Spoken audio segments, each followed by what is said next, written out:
You bring your phone everywhere. Work, school, the movies.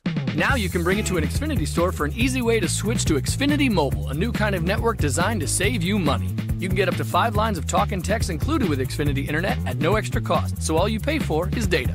It's never been easier to switch to Xfinity Mobile and keep the phone you love. Click here to see how. Sorry, I gotta take this. Restrictions apply. Limited to select mobile phones. Requires activation of a new line of Xfinity Mobile. Up to 5 devices per account. New Xfinity Internet customers limited to up to 2 lines pending activation of Internet service. Hi, I'm Stunning Stella Cheeks. And I'm the Enigma Erin Klein. And this is Not Your Demographic, a feminist wrestling podcast. Shockingly, those exist.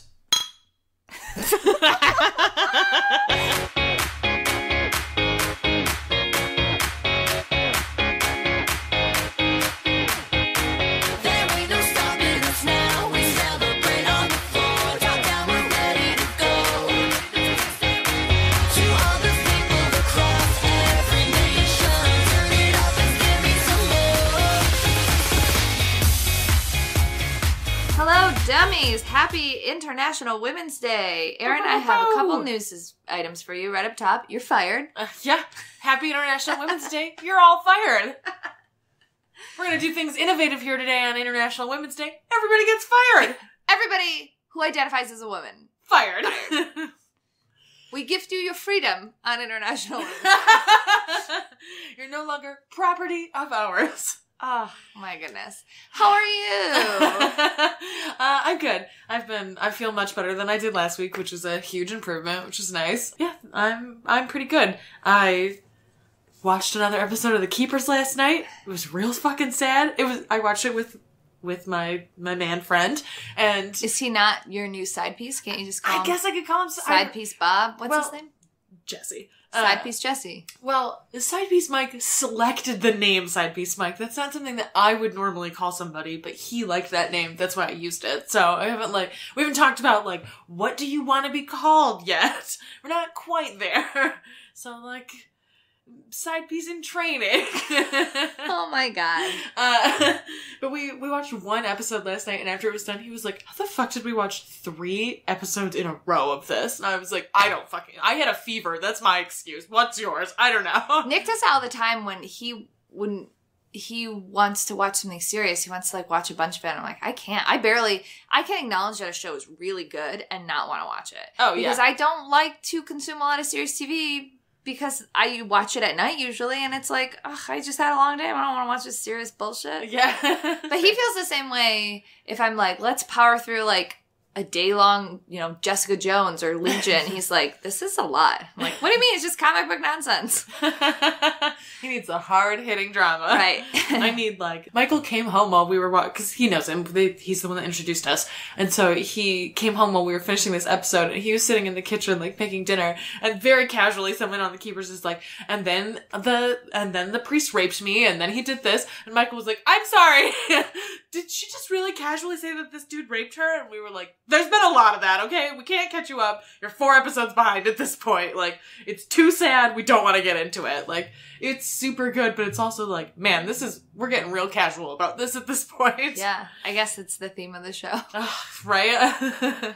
Casual dismissal of pain. We're in for it, baby. That's the Catholic Church, right? Yes. Mm-hmm. Casual dismissal of pain. Yeah, exactly. In the name of the Lord.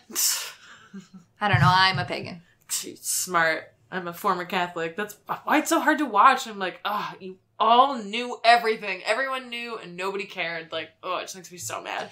I was surrounded by people who are either agnostic. My mom, who identifies as a Christian, but I don't know. Whatever. But then all of her weird lesbian witch friends. So and your pagan dad. And my pagan dad. So that's my upbringing. You're lucky. I gave my heart to Jesus when I was 11 or whatever, but only because I got a gift. My mom bought me a nice necklace, and I was like, yeah, Jesus, cool, I'm down for it. Was that a confirmation? No, because you don't get confirmed in a non-Catholic. Oh, okay. It's just it's a I dumb did that. thing. Yeah.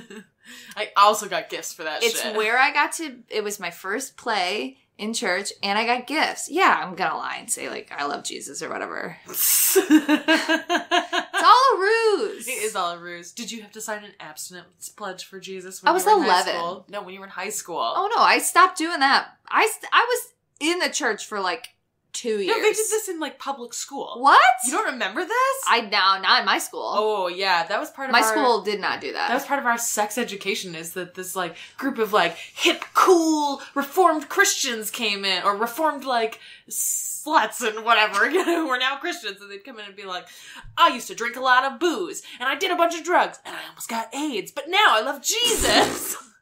And the women would come in and be like, I had a baby at 11, but now I love Jesus! Like, weird shit. No. And then they made everybody sign... In public school? Yes! No. It was part... Not in mine.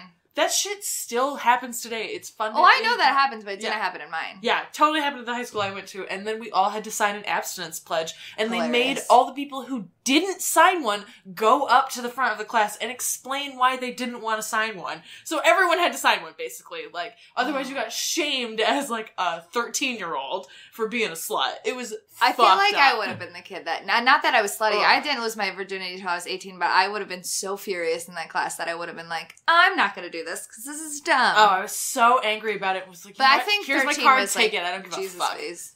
I don't know. I did go to a church camp once. Oh, what? Why? Because my friend was going and I wanted to hang out with her. Oh, no. No. Absolutely not. And then I got in a fight with the, like, priest, preacher, I don't know the names, the guy. I got into a fight with him because he was saying a bunch of nonsense, and I was like, this doesn't make sense. I'm out. I'm done. I was like, I was in for a little bit. I drank the Kool-Aid, but I'm like 13, and I think that this is bullshit. I'm out. Yep. Mm-hmm. Yep. Going back to my weird witch ways. Before I got confirmed, I was like, this is bullshit. I don't want to do this, but all I have to do is be confirmed still, and my family would have flipped out. So I just went through with it and was like, whatever. I saw really, I don't think this meme was meant to be funny, but it was like talking about being inclusive on International Women's Day, and it was like, on International Women's Day, support women of color, trans women, you know, women with disabilities, and all these things. And then the last one just said, and hoes. Is this meant to be hilarious? Because I 100% agree with this statement, but it's all of these, like, really important things and hoes. I mean, hoes are important. Oh, yeah, but, like, just the way that it's phrased. The way that it's phrased. It wasn't, and, you know, women who are in charge of their sexuality, or sex workers. I was going to say, it just said, and hoes. So not wrong. Funny. That's amazing. Yeah. That's the sentiment I want to take away on the International Women's and hoes. Day. That's the life I embrace every day of the year. Oh, man. How are you? I'm fine. I do have a funny story. So for my class, I have to do this. My sports blogging class, I have to do like 7 days of different articles and this, that, and the other thing. And I asked him, I was like, at the beginning of the class, he was like, so your podcast is not going to really count. Like, you can put it on the website, but whatever. And I was like, that's fine.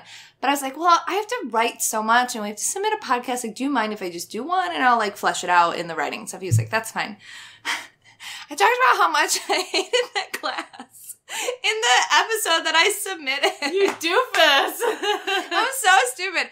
I still got a fine grade on it. He did call me out on it. I didn't say anything personal or anything, but I was just like... Didn't you also say, like, he's never going to listen to this episode while you were trashing him?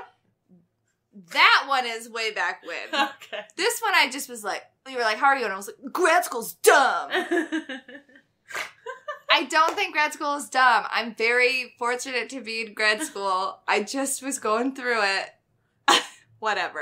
I'm actually going into finals. I feel fine. My one class I'm definitely going to get an A in, and this sports blogging class I'm probably going to get an A- in, which is not terrible considering the comma drama. The comma drama. Oh, the comma drama. Well, that's good. I mean, that's a good start. Yeah. Like... You can't really complain about that. I did have writer's block really bad, and I had to turn in this thing, and I was sitting here, I tried to write it all day, and then I was sitting here like at 11:30 at night, and I was like, you just have to finish it. And I did it, and I like almost cried turning in, because I was like, this is terrible, I feel terrible, why can't I do this? And then he comes back, and he's like, this is the best thing you've written. I read through it, and it's actually not as bad as I thought it was, but I just like I had like built it up as like such a roadblock, and then I was like, just fucking do it. And I was like, typing, like, this doesn't even make any sense. I'm just a rambling monster. And then he was like, this was clear arguments and all this. And I was like, oh, okay.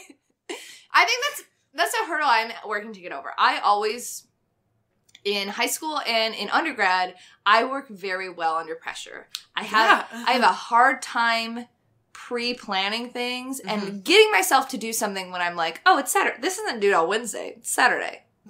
Why would I do this now? I have a whole 10 hours to do it, and on all these other days I have no time, but like, it's not due until Wednesday, so why would I do it now? I don't know what is fucking wrong with my brain, but like, that is how I work, and I work very well under pressure, which is a good thing, but also not a good thing. Yeah, no, I totally agree. I have the same problem. I'm like, throughout all of my time at DePaul, it was like, I could do this right now, or I can do this 25 minutes before it's due, even though it'll take an hour. Like, fuck yeah, man. And I got the best grades on that shit. Right? And it's the stuff that I take my time, or not take my time with, but like I do early and stuff. I think because I don't have that fucking crazy adrenaline. Yes, I agree. I need like a pill to take to give me adrenaline. Like Adderall? Yeah, I think I might also just need Adderall. I have you might need Adderall too. focus or like Ritalin or something to like just make not me focus. Ritalin. I don't know. I've never been on anything, so I don't know any of the drugs. But I think I do need something to help me, because I will sit down and write a sentence and then totally just do something else and be like, I just wrote a sentence. Mm-hmm. One sentence. Yeah. What? Yeah. You need that pressure cooker. I do. I get it. A lot. I totally understand. But I feel pretty okay going into finals. Good. That's good. So that's good. And you'll have spring break after that, right? Yeah, and my grandma's coming to town and we're going to meet my florist. I did have like a whole meltdown today about bridesmaid dresses, and I'm not getting married until April 2019. Have you gotten your bridesmaid's dress for the wedding that's in 3 months? Yeah, I did. Okay, good. I did get that one. They kept sending me emails. I was like, why am I in charge of this? That's really funny. I don't fucking know. My favorite part about that email is that they were like, are you sure you want to do this color? We don't suggest it. It's not a good color. And I was like, oh, how offensive. Like, I didn't pick this out. This is what the bride wants. I know. Are you kidding me? I think it's probably because they're used to, like, people doing the, like, I'm buying it in a color blue. Yeah. But it's just like, whoa, way to read the bride in this email. Yeah, Jesus. Are you sure you want this color? I also like how, like, they sent me an email that was like, can you please consult this chart and make sure you selected the right size? Because someone did not do that in our party. And they sent me an email and I responded and was like, yes, thank you. I looked at the size chart before I selected my size. Please proceed with my order. Just make it. Like, I think that's why they were like, oh, you did this thing correctly, so now you're in charge. That's so like, funny. I don't want to. I don't want to be in charge. You have too much other shit to do. Yeah, it's weird. Whatever. They'll be beautiful. Everyone will look good. Yeah, whatever. We won't blend into the gardens. That's what's important. Yes, we will not. It's not close to any shade of green. What wrestling shirt are you wearing? I am wearing my Heidi Lovelace punk rock ragdoll shirt because fucking Ruby Riott crushed it this week. She really did. She fucking absolutely crushed it. It was so good. I'm also wearing my Kimberly hat. I can just start calling her that again. I was wearing my Carmella hat because she also had a great match, but then Abby got released and I was like, I should wear this hat. And there's, like, reportedly drama between the two of them, or Heidi hates her or something. I don't know. These are all rumors. So sad. I didn't really see anything about that. I just heard that their relationship had broken down. Womp. Sad. Womp. Womp womp. That's what I'm wearing. What are you wearing? I'm wearing my Ruby Riot shirt. Fuck Or yeah. my Riot Squad shirt. Sorry. Whatever, close enough. It's a Ruby Riot shirt. Yeah, I mean, it basically looks exactly like your shirt. I know, it's very similar, except mine has a doll on it, and and a couple more words. Ruby Riot or Riot Squad instead of Heidi Lovelace. That's why I like that shirt, because when it came out, I was like, that just straight up looks like a Heidi Lovelace shirt. Like, she clearly had some kind of say in this. Or they just looked at her old merch and they were like, Which beep, is, beep, beep, beep, beep. Yeah, perfect. Good. Do that. Beep, beep, beep, beep, beep. Absolutely. That's the noise you make when you're doing graphic design. I bet that's exactly the noise they make because they're all terrible at them. Well, because they're all hired to do, like, promo packages, which they're very good at, and then they also have to make shirts, which is so dumb. Oh, I didn't realize that. All the graphic people do everything. There are no separate graphics departments for, like, merch and shirts visual, and shit. like, yeah. Yeah. It's all the same like, fucking... branding design is so much different than a video package. Doesn't it make sense why so much of their merch is absolute garbage? Sometimes they hit it with a win. This is a win. Yeah, sometimes they're great. I think that there are people that they hire because they're better at that stuff, and then they're like, hey, also work on these promo packages, and those people are like, what? I don't know how to do that. Man, it must be absolute trash to work for WWE. Oh, it's gotta be just fucking awful. Every account I've ever read about it has been like, it was a hellscape. I couldn't wait to leave every day. Ugh. Gross. News. Abby Layton was released, and so is Sage Beckett. It happened today on International Women's Day. Though I read that Abby was released after the NXT tapings last night, so technically not. It happened on International Women's Day. Mm-hmm. The news broke at International Women's Day. They announced all of these releasings on International Women's Day. I can't. That's so shady to be like, come to this whole taping and then pull somebody aside and be like, you fired. Yeah, right. Do you think they at least had the decency to have Akira do it? Because he ends his firings with a beautiful smile. I hope so. Let's get real. I doubt he was at the NXT tapings, though, but you never know. He and Hideo look like they're about to be a tag team, so who knows? Maybe so. I just love how he smiles so charmingly after every time he fires somebody. I love that Drake Maverick was, like, so taken aback by it, too. Like, what? What? Can you fire me? I'm so charmed by all of your teeth that I think you might be able to. So many teeth. So we don't know why they were released. I mean, the big reason why they were released is because they have too many fucking people. Yeah, they just have people in general, but they signed a lot of women before and after the Mae Young Classic, and there's just too many of them, and they don't know what the fuck to do with them. They haven't committed to a women's tag division, so they have no fucking clue what to do with these women. So that's like baseline, but I don't know the specific reasons. Well, Sage Beckett's bigger. Yeah, and Nia is popular, so they don't need two, right? Right. And Abby is not big, but she's But they just hired Candice LeRae, she's a tiny, positive blonde. Everything that they wanted Abby to be, and she's married to Johnny Wrestling. Like, sorry. Yeah. Even though they're absolutely two different characters, but 1000%. And also, let Kimber dye her hair purple. Like, I don't understand. You have this woman who has so much history. Like, you could so seamlessly have put her into this. Like, I guess it makes sense if Heidi and Kimber's relationship broke down that she wouldn't have been part of the Riot Squad. But also, it would have made sense to put her in the Riot Squad. Like, why was it Liv Morgan and not Abby Layth? Like, Abby had this amazing match with Jazzy and then just fucked off into nowhere. Yeah, well, there are rumors of, like, attitude problems, quote unquote. So, like, maybe it'll make sense as more things come out. But I like Kimber a lot. She was never... like I said many times, I always liked Heidi more. Mm-hmm. But I loved her performance in the Mae Young Classic, and it got me way over on her in a way that I wasn't, because I always liked Kimber, right. But I was fully invested after the Mae Young Classic. So, I mean, I guess, like, I'm glad we get to see her on the indies, theoretically, again, in 90 days. They did the polite thing in releasing her that she's going to be able to, like, do stuff around WrestleMania, too. It won't be, like, the 90 days will not be inside of that, but, like, basically as soon as that's over and everyone starts their, like, new seasons of wrestling, she's going to be available for shit. Yeah, but she won't get to do anything during the WrestleMania weekend. Yeah, but that's true. Yeah, I get what you're saying. Yeah, so that'll be good. Do you think she will be at All In or King of Trios? They're the same weekend. King of Trios. I kind of think the same thing, although if she was gonna, like, do any kind of, like, big indie debut again, All In is kind of the right place to do it. That's true. It is fuck you WWE fest. Like, let's get real. That's fucking CM Punk in that bear suit. Like, it's gotta be. Who the fuck else is it? And I don't watch Big League. Oh, yeah. They have a dude in a bear mascot who they've explicitly said is drug-free. Like, either they're doing the hardest fucking trolling on the planet, which good on them if they are. I almost hope it is the hardest fucking troll in the world. I hope it is too. But again, CM Punk apologist over here, but I do hope it's a big troll. I hope it's a big troll too, but it's also in Chicago. Yeah, it's not in Chicago. It's in Elgin, which is 30 miles outside of Chicago. But whatever, I understand. It's in Chicagoland. Yeah, I understand too that there are people who are gonna fly like across the goddamn country to see this, and they're like, bitch, it's Chicago. Like, I get it. I understand.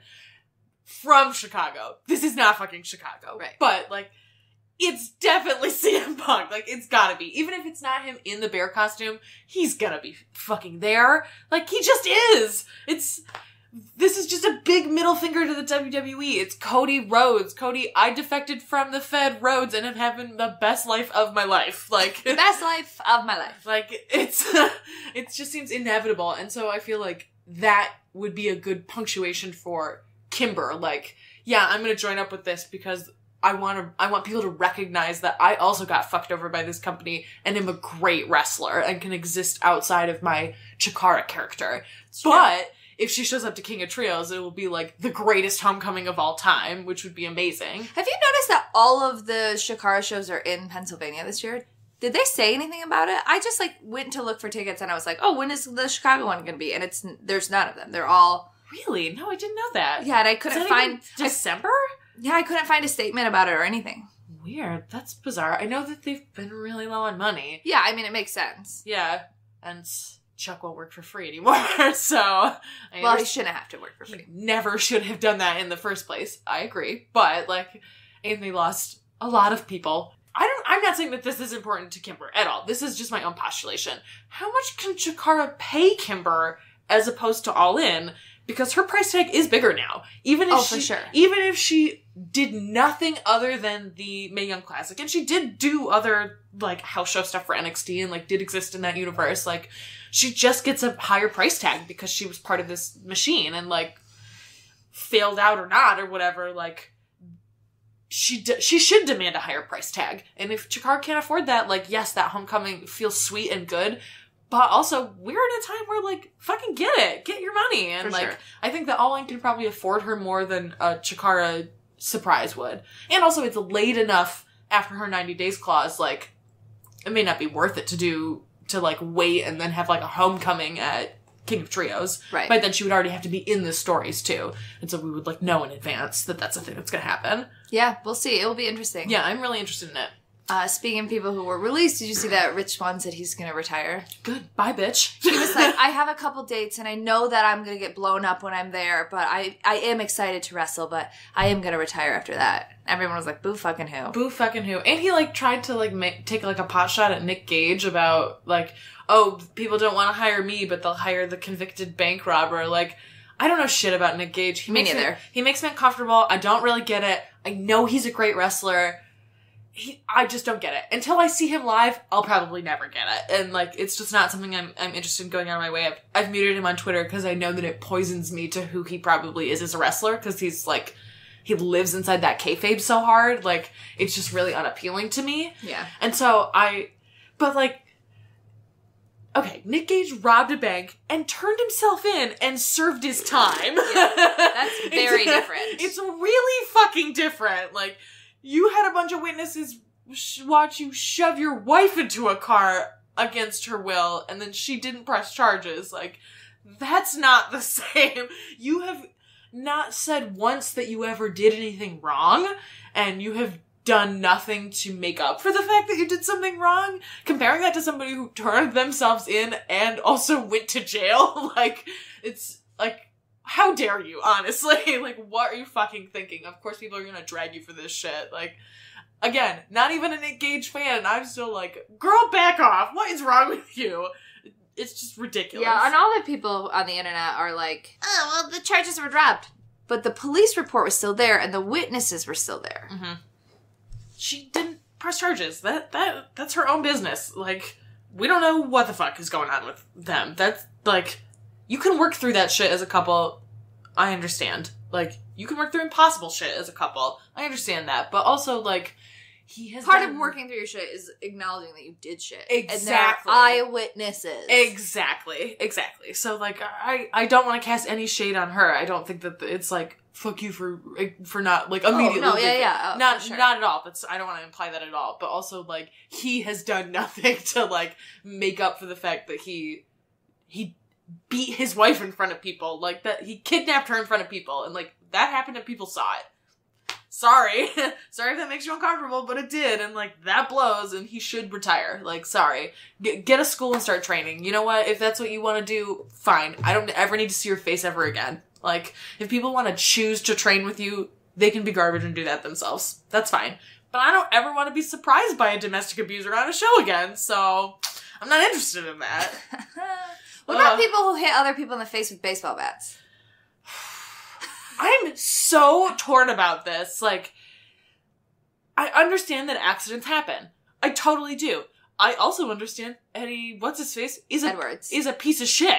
And, like... What do you mean? What? You said that last week. Eddie Edwards isn't the one that's a piece of shit. It's Davey Richards that's a piece of shit. I thought Eddie Edwards was the one that will show up and then be like, I don't want to talk to anybody. That's Davey Richards. Oh! That's the other... Wolves? Yeah, they were the Wolves. Oh, it's the other one. oh, yeah, okay. you said that last week and I was like, Eddie Edwards is, to my knowledge, is the babiest of baby faces. Oh, yes. Okay, that's my fault. I definitely got them confused. Yeah. Okay. Yeah, Yes. you said that last week and I was like, what?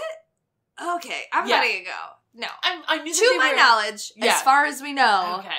Eddie Edwards is the babiest of baby faces. Oh, okay, yeah. I just lumped them together in the Wolves and thought that they were the same person, I guess. I mean, for all intents and purposes, yes. Other than one is mean and one is not. Okay, alright, that makes more sense then. Yeah, I I knew it was. I watched it and like everyone knew it happened because it was recorded some time ago, yeah. Honestly, I was watching it and I was actually paying attention and I didn't even notice that it hit him in the face. Once I watched it again, because I saw him hit the chair and saw him roll over, and I was like, what? Oh, the baseball, this is what happened. Like, So, he had the chair on his face. so Sammy puts a chair on his, like, chest and face, and then hit the chair with the baseball bat, and the angle, it didn't even, like, ricochet, it just, like, kind of, like, went through the chair almost. Ugh. But it cracked him in the face. Ugh, the whole yikes. face. Yikes. So, like, definitely Sammy was hitting regardless of accidents, he was clearly hitting the chair too hard. Like, right, yeah. It's still... It's still your face under you the shouldn't chair. In no world should you have been hitting the chair that hard. Yeah, exactly. Like, that's not cool. Right. But the controversy, in my opinion, is how it all was handled. And I'm confused by it because Sam, it's clear that because it happened pre-taped and that they could prepare for it. Yeah. That it seems to me that Sammy and Impact and even Eddie have all decided to fully use this as storyline fodder. Yeah. And Sammy is I think he believes everything he's saying, but also I think that is fully going into like a work and Impact. We wouldn't have both of them call into Bully Ray's call-in show if it's not setting up storyline stuff. Right, exactly. And there are people who are getting involved in like Jim Cornette and Chris Hero and stuff who are expressing their opinions non-kayfabe and getting hit with kayfabe responses. Did you say Chris Hero? Yeah. Chris Hero called Sammy Callahan out. I didn't know that. Yeah, Chris Hero was like, that is the most dangerous, like, fucked up thing I've ever seen. Everyone was like, Chris Hero is the, like... Chris Hero ain't nothing to fuck with. He's the king of the indies. Do you think... Okay, I'm not even going to say do you think.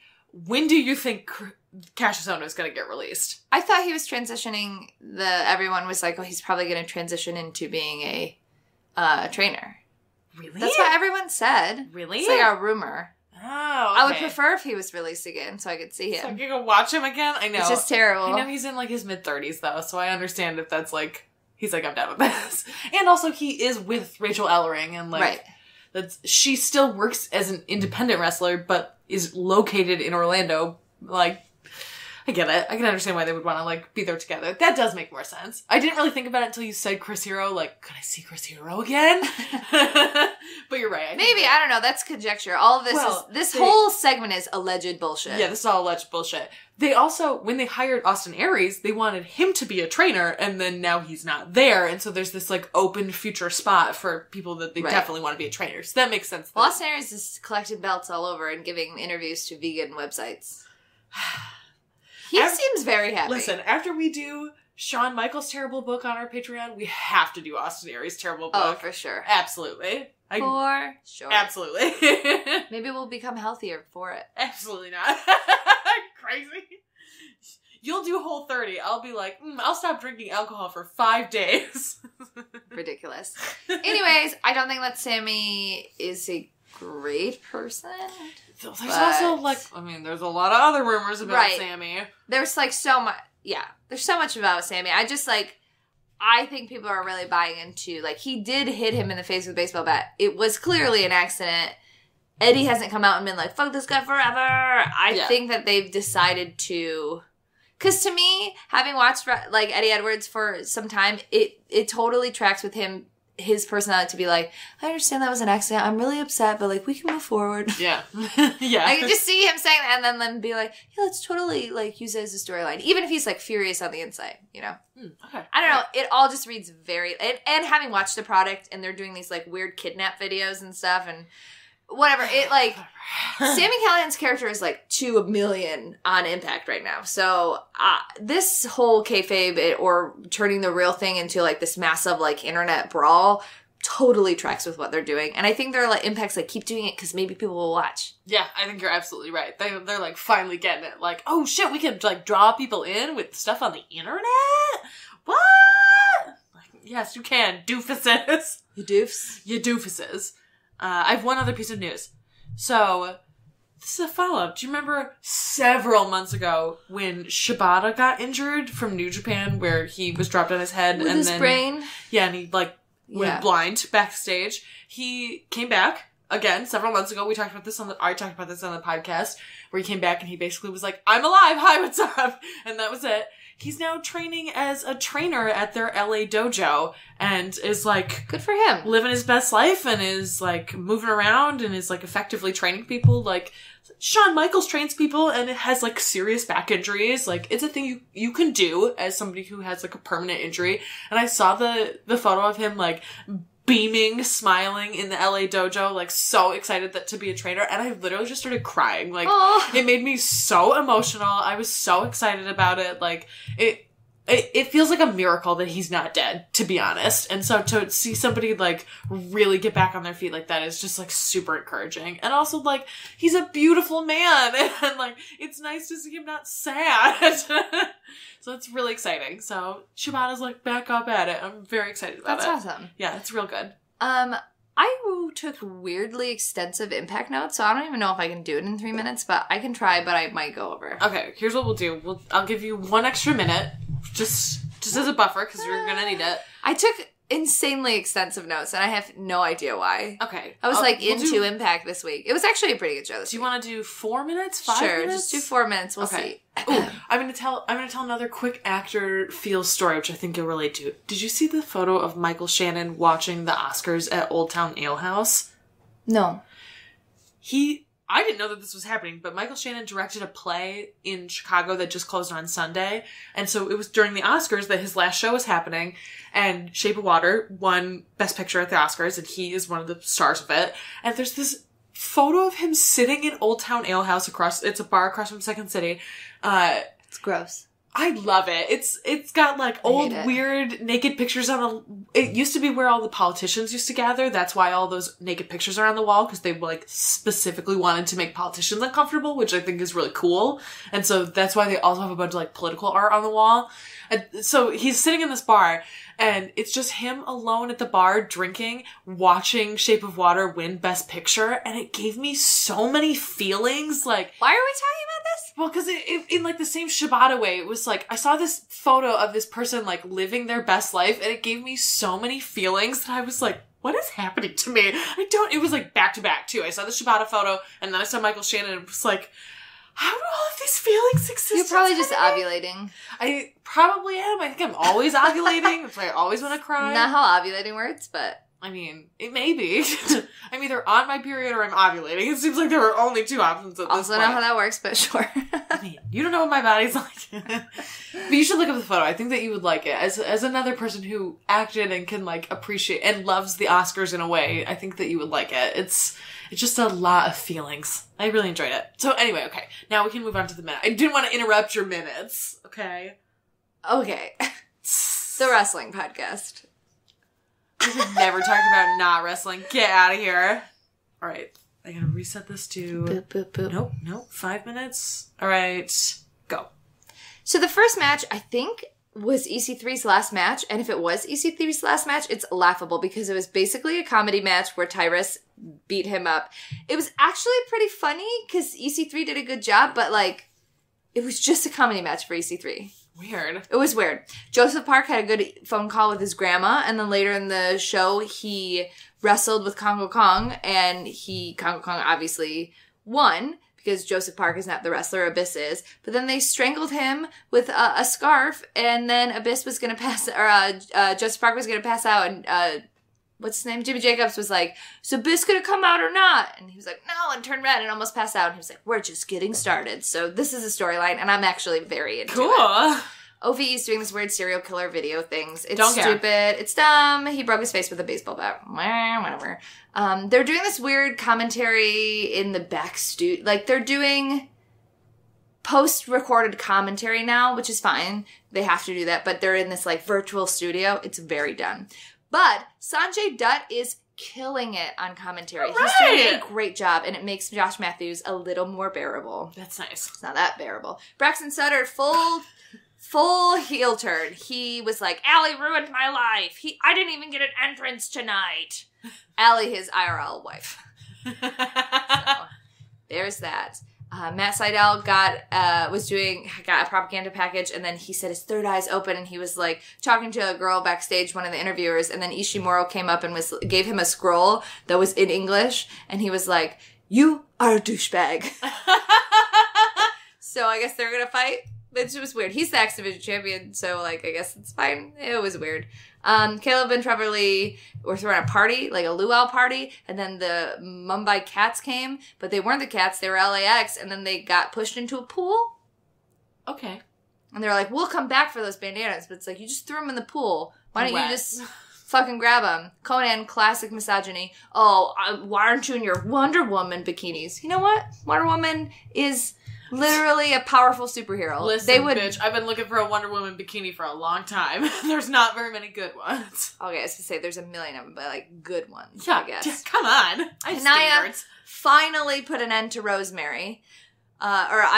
Rosemary finally put an end to Hanaya, so I guess she's probably done. But then Rosemary, so she hits her with a red wedding. Rosemary gave a promo. Rosemary is the most fucking over thing in Impact, period. The crowd was chanting, their faces painted, and she gave this great promo where she's like, "Silly little she-wolf, she wanted to play, she's nothing more than a puppy dog, and the demon assassin is still the alpha bitch," which was awesome. Cool. And then Taya's music hit, she does this whole entrance. Taya's fucking entrance is so good with her goddamn every time. So good. And they got into it in the ring, going back and forth, and she was like, "Did you miss me? You're the alpha bitch?" There's only one true statement in that, and that's the bitch part, which is whatever. But it's them together again. Which, so it must mean that they figured out Taya's, like, what's that word, visa shit? Mm-hmm. They got into a little match at the end. Taya hit her, not match, but, like, back and forth. Taya hit her finisher, the Road to Valhalla, on the ramp, and her finisher is just, like, picking somebody up and, like, smashing them, like, their whole body in their face on the ramp. It was so good. It was so good! And she started laughing. She was like, "I am the queen of Lucha." It was so fucking good. I love her so it was good. much. And it'll be interesting when Lucha Underground faces Impact on WrestleCon, WrestleMania weekend. That's, like... Johnny Mundo versus Johnny Impact. This is a great episode for women. I don't care if this timer goes off. Laura Van Ness had this hilarious video package where it was her being rejected over and over again. She was like, why wouldn't I marry the belt? That's what marriage is. Hello, I want to be with it forever. Which is hilarious. So she does this whole thing where KM is the minister, and she comes out in her dress and her smeared lipstick, and the Knockouts title has a bow tie on. And KM was like, it's 2018, I've married a woman and a man, a woman and a woman, man and a man. Why can't I marry this woman to her belt? No! It was not great. No! It was not great. Fucking no. He didn't do a great job, but Laura did a great job, because Laura was like, he was like, do you, this person, take? And she was like, no! You skipped the good part. Do the objection thing. And then Braxton Sutter comes out and was like, I made the biggest mistake. Like, I should have married you. And she gave him the best, like, bitch, why are you here face? And just started screaming, no, get out, get out, get out. And literally kicked his ass out of the ring. It was amazing. And then KM goes, epic fail, bro. 4 minutes, whatever. I'm almost done. That it's was really 5 just minutes. this. Whatever. It doesn't matter. Okay, I have to turn the timer off. I'm going to make you Normally, listen to it. I wouldn't do more than, but this was a good episode. So then she makes him do the objection part again. So it's clear that she set this up because she wants to call out Allie and was like, I'll do this whole wedding thing. But Allie, in like a very wrestling, cagey move, was like one of the like camera guys. Oh, God. And tonight, for Crossroads, it's like every championship is on the line, and it's when her and Allie face off, and I think this is probably where Allie wins the belt. Yeah, I think this is Laurel's last episode. But it's also, what a absolutely great in-character way for Laurel to go out. And the moment where she just kicked Braxton Sutter out of the ring was like, no, get out of here, get out of here. It was amazing. Good. It was so good. So the episode tonight is like, it's going to be really good. It's Allie versus Laurel Van Ness, Ishimura versus Matt Sydal, Calder Lee versus LAX, Lashley and Eddie Edwards, maybe, because his face got smashed. I don't know how they're going to do with that. Versus OVE, Austin Aries versus Johnny Impact for the title. That's just going to be a good show. Like, what's match-wise, Cage doing?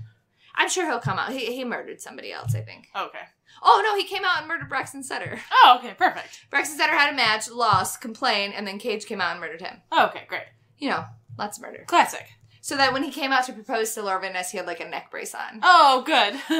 It was actually a really good episode of Impact, and it was like, we haven't had one of these in a while, and I was talking to Kyle from Cage Side, who covers Impact, so anytime I do a recap, it's because he, like, you know, can't, and I always talk to him about it, because he's, like, one of the only people that watches it consistently, and both of us were like, this felt like a good episode. If this is, like, hopefully things to come. We'll see with, like, the new tapings, but it was, like, it was refreshing. Is, Del Rio not there anymore? I think he had a video package, but he didn't do anything. I mean, it doesn't seem like he's with Impact anymore. If he's, yeah. I swear to fucking God, if he comes back to WWE, like, that might be it for me. Like, I may just stop watching whatever brand he's on. Like, really? Yeah. You want to just fast forward through his part? I know, I might just stop That's watching what I do when he's on Impact. I just fast forward through it. Well, part of it is that, like, I have YouTube TV, and so they, like, those numbers get monitored very closely because it's like a small market and it's only available in a couple cities. So it's like part of those ratings in a really specific way. Why didn't you just illegally download it then? I mean, I guess I could illegally download it, but that is a lot of work to avoid ADR when I could just be like, fuck you, WWE. Yeah. And also, like... Why would they bring him back? They brought him back and let him go so many different times. And also, like... He's not that over. Up this woman in your company who you want to get behind, who had this career-ending injury, and now you're going to set her up in the most vulnerable time of her entire life with her abusive ex-boyfriend? Like, for real? What are you doing? Like, it's just... That I think is why it's the line for me. Like, well, but that's from a company bullshit. standpoint, he like isn't a numbers draw. He hasn't done shit for Impact. Like he's not a numbers draw. And like he only wants to go back to WWE because he's not getting the kind of money he wants in the indies because people don't want to see him because fuck him. Like fuck this dude. Ugh. I hope it's just a red herring. I hope that Vince was just like, I'm gonna do this, and Triple H is like, no. Squirt gun. No. Ugh. Did you watch the Mixed Match Challenge this week? I didn't. It was the only thing I skipped. I just didn't have time for it. It was fun. It was actually fun. It was mostly just a match between the women, which was awesome. Like, we haven't seen Alexa and Naomi wrestle each other in a while, and it was nice. They did a really good job. You give Jimmy some funny moments where he was, like, running for broad and, like, smack talking and stuff, but it was mostly, like, about the women, and they did a lot of Alexa Braun stuff, and I don't know why, but it's fucking working. It's, like, I saw a comedic a couple of photos of her trying to high-five him and then him, like, carrying her away from the ring. And I was like, well, there was this a is so moment cute. where, like, Naomi pushed Alexa off the ring and she fell into his arms. And then he put her on the ring apron and they were kind of like, oh, ho, ho, ho. And Naomi pushed her again, but this time she, like, fell on top of him, like, straddled him and on the ground. And they both were like, oh my God, oh my God. And then Jimmy had a moment where he came back. He was like, oh, get these hands. You were afraid to even touch her. Get these hands. Which was really funny. But essentially, Braun Strowman was beating up Jimmy outside the ring and was going to hit him with the stairs. And then Braun picked Jimmy up and put him through the announcer's table. And Naomi was like, oh my God, my husband. And then Alexa hit the quick roll up. Good. Which is, like, good because I think if you looked at the matchup, you would think it would be Braun beats Jimmy. Yeah, for sure. Definitely. But they gave a lot of time to the women and they did just, like, shenanigans on the outside. Also, I was thinking about this. Everyone thought, like, oh, Alexa and Braun are probably going to win, just like if you look at Braun Strowman. But also, their charity is Connor's Cure. They're the one that's going to win. Oh. God damn it. You're totally right. It's absolutely. What's Asuka and Miz's charity? For dogs. It's like rescue. it's Rescue Dogs Rock, I think is what it's called. Yeah, they're not winning. For sure. Yeah. Oh, yeah. Duh. Oh, I didn't even think about that. I think Charlotte and Bobby's is Reign. Yeah.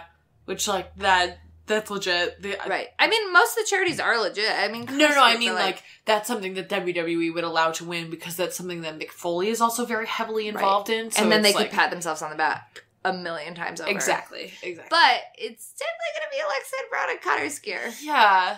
Right? Yeah, for sure. Definitely. It's just So hilarious. it'll come down to the finals of Asuka and Miz versus Alexa and Braun, right? That's how the No, there's more matches. This is the second round. There's a third round, and then there's the final round. Yeah, but I thought that was the only way that they could meet was if they met at the finals. They don't, like... Yeah, but I think Miz and Asuka, I think they're gonna figure other stuff out because they set up the whole, like, my streak, your streak, and I think they might... Because they have to set up at some point that it is her streak, and if Miz gets pinned, her streak doesn't end. Well, that's what I was going to say, is I feel like if they come up with something like, if it sets up for Alexa and Asuka, and Alexa does not beat Asuka, and Braun beats Miz, like, they're all on the same brand, and they can make that work inside of, like, not losing Asuka's streak, but it feels kind of inevitable that that's what they're building towards, that it will get to that. Oh, so it's Miz and Asuka versus Alexa and Braun, and then whoever wins in Charlotte and Bobby, Lana and Rusev, so Charlotte and Bobby, versus the fan vote. Okay. And then whoever wins in...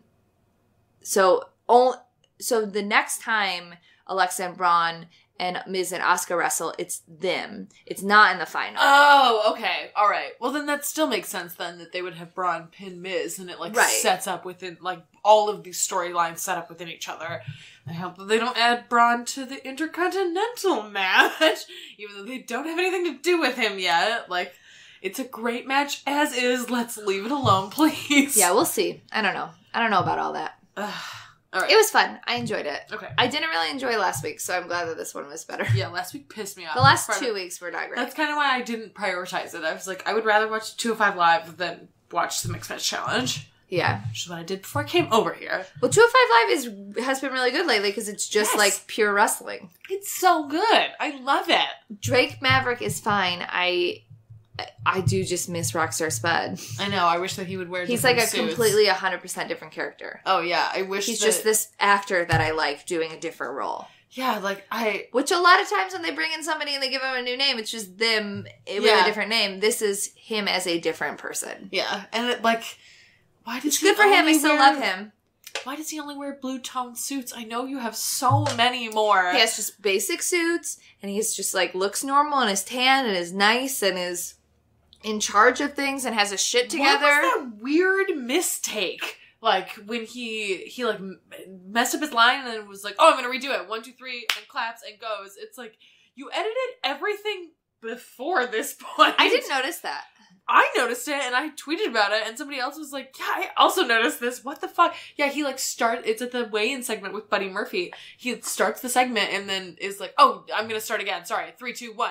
Claps and then keeps going and like totally restarts the segment. And it's they just forgot to edit that part yeah, out. And it was like clear that they had edited stuff out before it and then just did They just messed up. I mean, it was mess ups so happen. weird. It was just so bizarre and I was like, wait, what the fuck? Yeah, I didn't notice it. That's funny. Maybe it's because it was like right before I came over here that I was like paying attention to what I was watching. I was like, what the fuck was that? Yeah, I mean, it's weird that somebody must have caught it. That's weird that they hadn't edited it by that point. Yeah, it was very bizarre. Yeah. Anyway. I like Hideo and Akira together, even if it just seems like they're together because they're the Japanese boys. They're going to give the cruiserweights a tag division. Yeah, before the women, because why did the women get anything? I know, right? It's so weird that the divisions are about the same size and get the same treatment, and yet one of them, which is only a year old, is getting a tag division. Devil's Advocate. Is that how you say that? Yes. 205 Live has its own show, and it's clear recently, because they haven't been putting them on Raw, that they are fully trying to build it as its own brand, like an NXT. And if it is its own brand with nothing else to do, it does make sense to give it a secondary belt. Yeah, and if they're going to do that and it's going to be fully its own brand, just move it to Full Sail. Just stop trying to tape it after SmackDown. Like, the crowd that's going to enjoy this is at Full Sail. And, like, if the crowd is into it, it will pump up everybody who's watching it on the network. It just, like, if you're going to fully make this its own brand, you got to really fucking do it. It can't just be this half-assed. Like, if you're not going to be on Raw anymore, there's no reason to make these people tour. It's so stupid. For sure. Like, put them near the Performance Center, let them do shit. They want to do 205 Live tours, and they can do that if they've pre-taped shows. Like, it just makes so much more sense. You don't have to throw in fucking Matt and Bray for no reason on the 205 Live card if you can just tour it by itself after doing recordings. Like, so I agree with that. I agree with that Devil's Advocate Or do, like, a point. tour, like a team-up tour with NXT or something. Exactly. It just seems so bizarre that they've made every misstep possible with 205 Live. But it seems like it's finding its footing. Yes, I agree. I feel like they clearly switched people who are in charge of it, and it feels very palpable that it's different.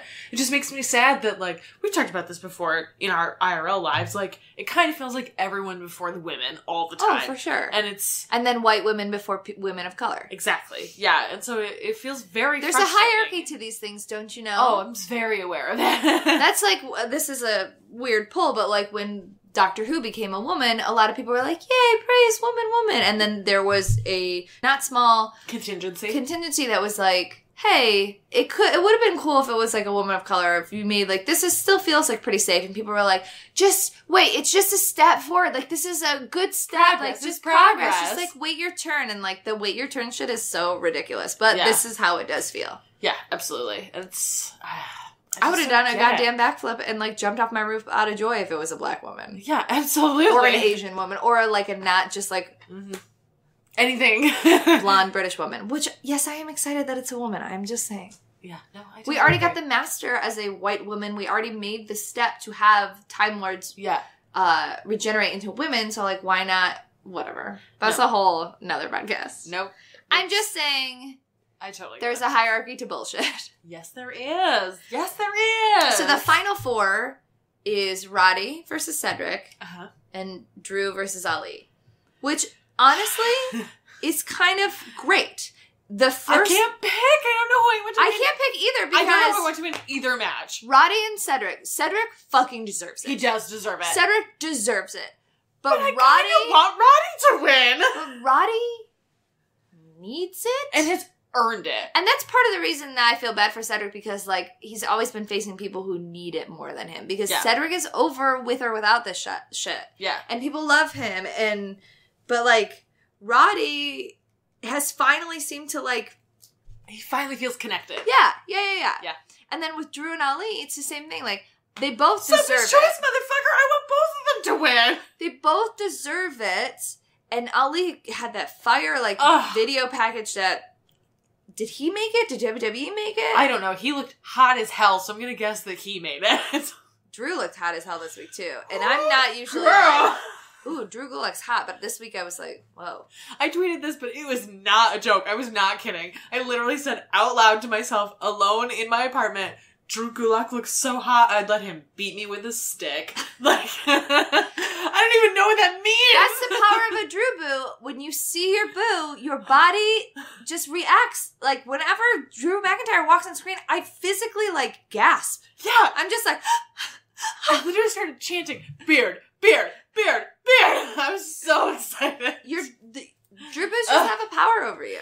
He does. He has power over me. It is ridiculous. The power of the boo. Oh, so hot. I was so glad to hear you say that you thought he was hot. I was like, he must be objectively hot then. I liked that because, like, Drew on the Indies and, like, how he was building the Cruiserweight Classic was, like, he is this technical savage. He's like, he's so hard hitting. He doesn't wear knee pads. He's just like, he attacks people. You know, he doesn't care about like your kids or whatever. Yes, exactly. And then he became this silly PowerPoint character, which was great. I loved. He did great, but then he's still that character. He was like, oh, I haven't opened Microsoft Word in weeks. Like, he still got that, but he has the like intensity again, which like he's doing a good job balancing both. I love him so much. I know you do. I'm so glad he's doing well. It like, honestly, the fact that he's in the semifinals feels like such a step up. It feels like they're acknowledging like, you helped keep this afloat while Enzo was champ.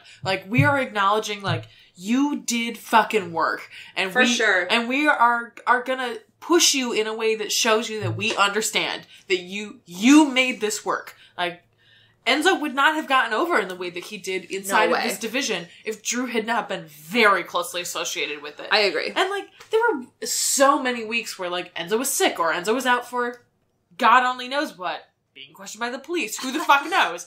But, like, Drew took it over and really made it fucking work. But so did Cedric and so did Mustafa Ali. Yeah. And so it feels very appropriate that those are the three guys who are in the final. And Roddy, who, like, again, I'm like...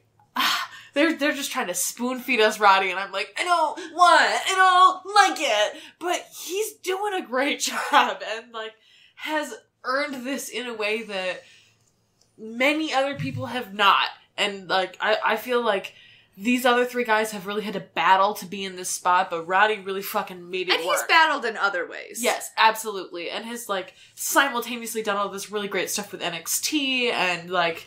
He's at a point where he could transition out of NXT and it would feel appropriate, yeah, too. I think after this round of tapings, he is gone. I also feel like the thing that we have to remember is that the finals are WrestleMania. Yeah. Who do they want on WrestleMania? Yep. Who do they think... On the pre-show. Maybe. That's the weird thing about this is that they understand that the Cruiserweights gave them such a great show. Do you want to make a bet right now? The Women's Battle Royal, which they will inevitably have, will be on the pre-show. Yeah, but there's usually 2 matches on the pre-show. Yeah, but the Cruiserweights have been so good and were such a great part of last WrestleMania, I think that they may be more willing to put them on the actual show this year. So who gets bumped back? What are we betting? Bottle of wine? Lunch?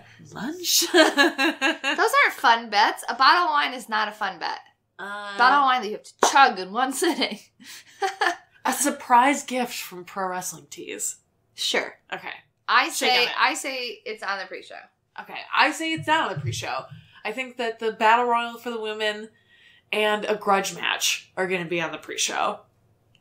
I think the Cruiserweights will be. Okay.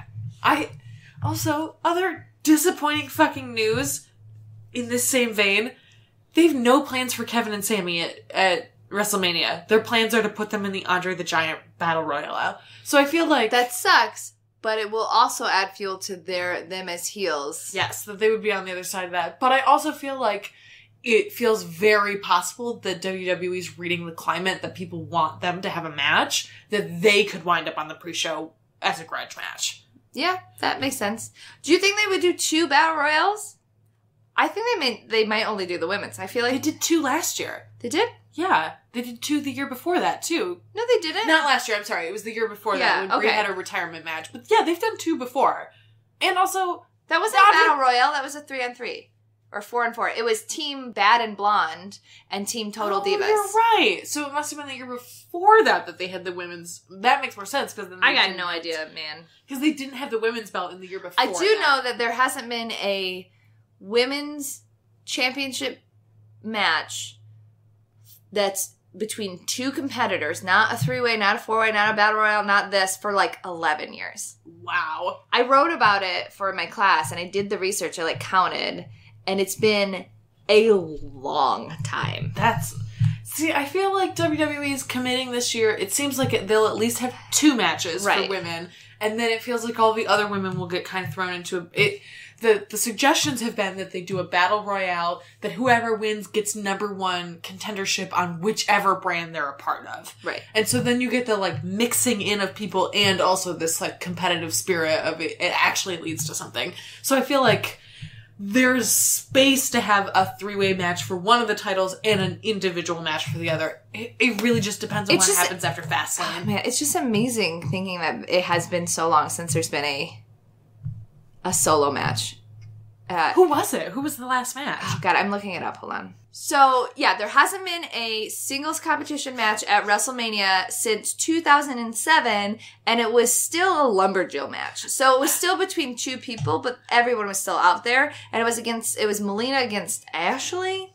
Again, who the fuck is Ashley? She was like a Playboy model or something. I want to throw my beer at the wall. Fucking absolutely not. But it's been 11 years. I mean, I guess technically 10 because WrestleMania in 2018 hasn't happened, but it's been a long-ass time since there was just a one-on-one match for a belt. Bullshit. That's bullshit. Happy International Women's Day! I wonder if it's picking up Imogen. I hope so. I'm also a woman. Meow.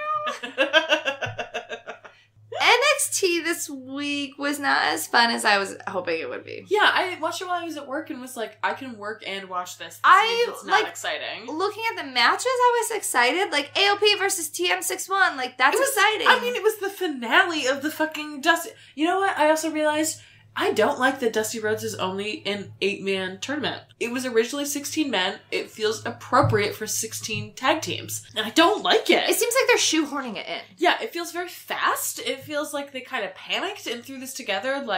We don't have enough tag teams for this. Or we don't have an idea of what to do with the tag teams for TakeOver before Mania. Right. Throw the Dusty Classic together.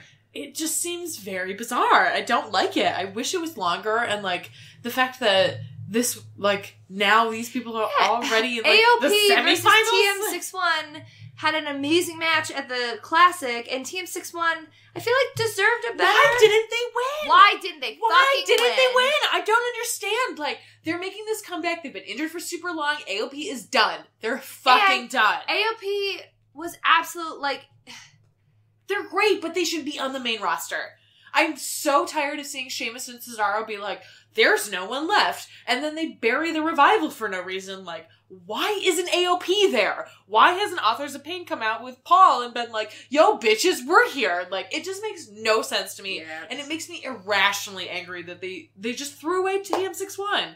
After rebuilding them beautifully. And they had a fine match. It was fine. It wasn't great, but it was fine. But the last match that they had before... It was so good. And one of them was a shark cage. Oh, so good. It was so good. And it just made no sense. It opened the show. And also, if it was a 16-man tournament, by the time they would have gotten together, they would have both had great matches. And so it would have felt appropriate that they had re-met.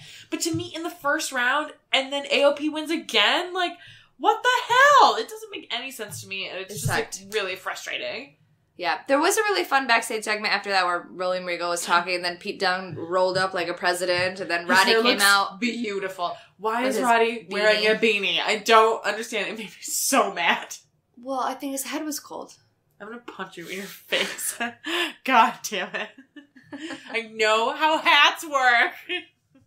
But the best part of it was Undisputed Era getting involved and fucking Bobby Fish and Kyle O'Reilly back there just being yes men. Oh, you gonna fight? Oh, Roddy gonna fight me? I heard a rumor that Bobby Fish may be injured and that they might have to switch the titles off of them because of it. something happened at a house show. I'm not sure what exactly, but it sounds like he has some kind of injury that he either has...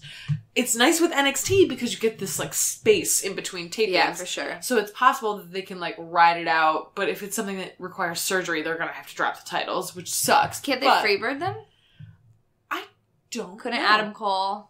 I don't know. That's because, like, possible. he also has been losing. Like, Pete Dunne was like, what are you talking about? You haven't won anything here. Like, oh, shut your mouth. But, like, it would work if he freebirded it. Yeah, it's true. That's sort of what they did with Eric Young and Killian Dane. Like, it does make sense. It would be definitely acceptable.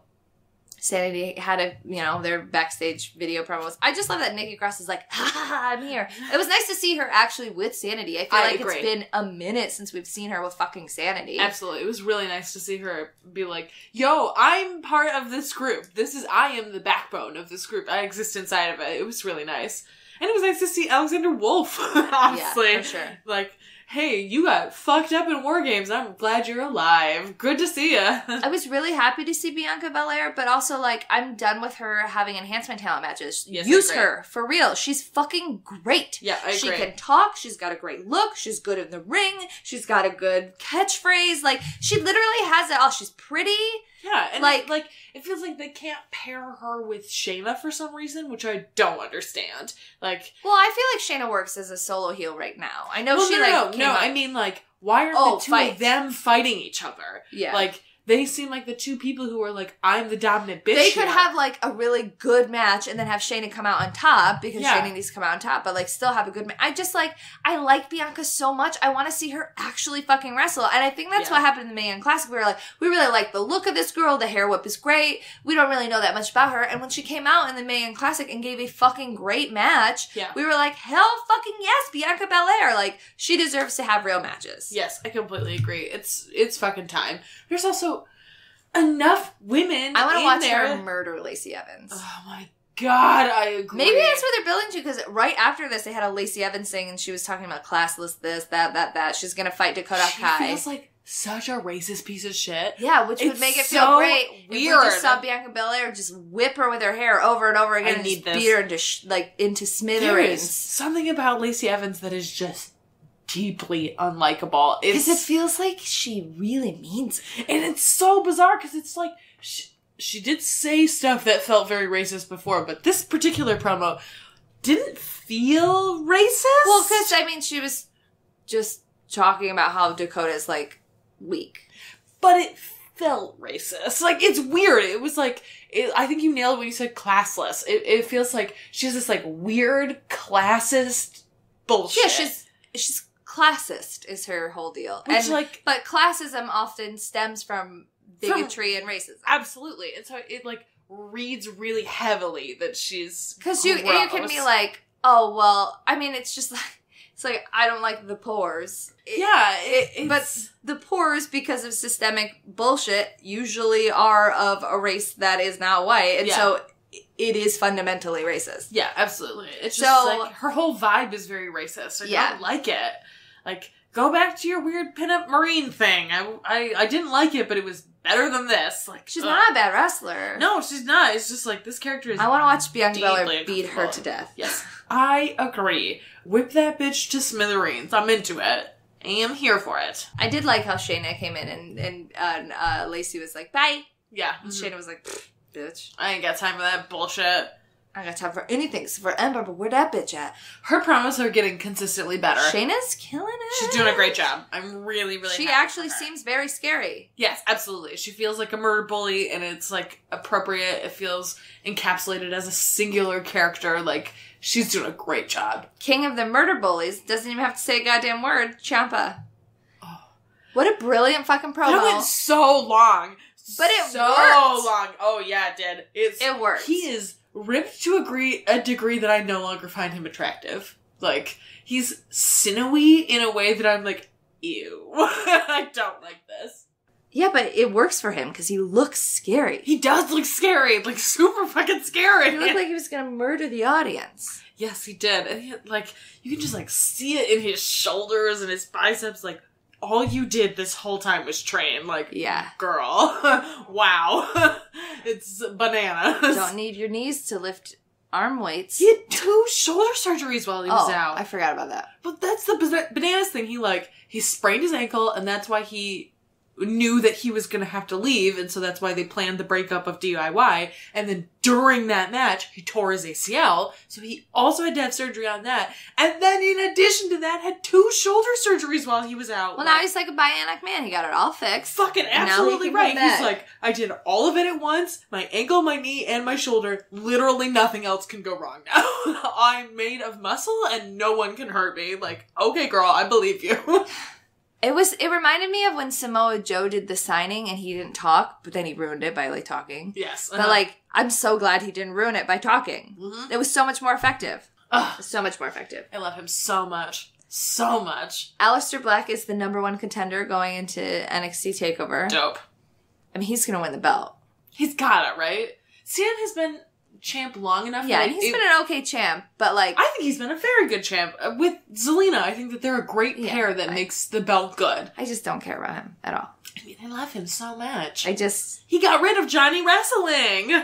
You like him. You like Johnny Wrestling. Yeah, but I know Johnny Wrestling gonna come back and beat the shit out of Ciampa. Let's get real. Yeah, I mean, that's obviously what's happening. That's clearly gonna happen, and then Ciampa's gonna follow Johnny to the main roster. Obviously. He's gonna pull a Sammy and Kevin and follow him and be like, you thought you could get rid of me? You can never get rid of me. I'm glad that Aleister Black won. And I also thought the way that they structured the match was good, where Aleister Black was struggling a little bit against Killian Dane and his like size and his power, but like it only takes one black mass to the face. And hit it out of nowhere too. It feels very appropriate. Good. And like, this wasn't the best match that they've ever had, but also like, it's just a takeover. Or it's not a takeover, it's just a normal taping. And like, it's weird to watch everything every week, or to try to, because you see so like the dips and the up and downs. Exactly. And you can tell people are like, I can't give a takeover performance every single time we tape. It's Which just is fine, though. They shouldn't have to. And so it was weird to be like, man, I wish this could have been so much better. This would have been such a good takeover match. But for a taping, it was a very good match. The setup of the Black Mass comes out of nowhere. Yeah. Going into his feud with Almas will be good, because he can just do that. Be like, you never know. Yeah, exactly. It's a protected finisher, too. And also, I feel like he's big enough that Zelina's not gonna fuck with him. Although Drew's huge. A giant. Drew is huge. That's true. Head and shoulders bigger than Aleister Black. Yeah, that's true. Okay, I retract that. Maybe that's not necessarily true. Although maybe he's scary in a different way, where Drew's like, I'm hot and I'm gonna kill it. And Aleister's like, I will literally suck your soul from your eyes. Do not fucking come near me. Well, suck your soul from your eyes.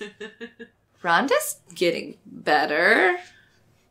Man, Dev every week is like, Erin, you gotta accept it. You have to accept it. And I'm like, I'm trying. It's not the worst angle. It was the best she's ever done.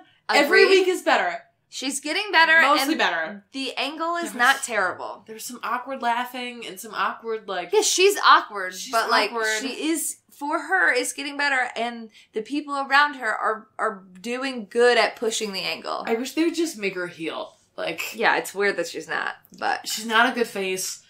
She shouldn't be talking. She's doing better as a talker. I will give her that.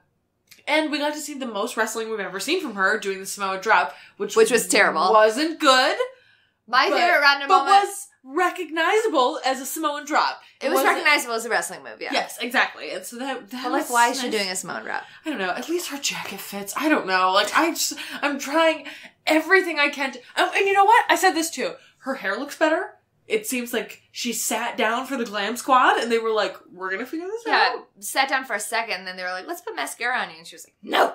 This was better, though. She had red eyeliner. I hated...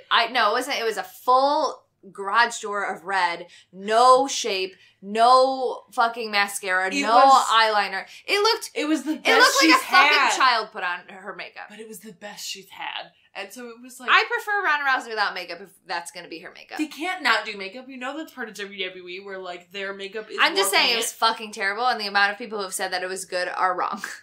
I am not saying it's good. I'm saying it's the best that she's done so far. It was trash. Yeah. Red eyeliner is a hard thing It's to not draw. eyeliner. It was eyeshadow. It was a full eye of eyeshadow. It was not eyeliner. It was a full garage door, not contoured of eyeshadow. It was trash. A whole eyelid because there was definitely a line where you could see that the rest of her eyelid existed. So it feels like what she tried to do was red eyeliner that just became massively extended on the rest of it. It did not look like eyeliner at all. Are you kidding me? No. As someone who doesn't wear makeup, I'm going to say it looked like eyeliner.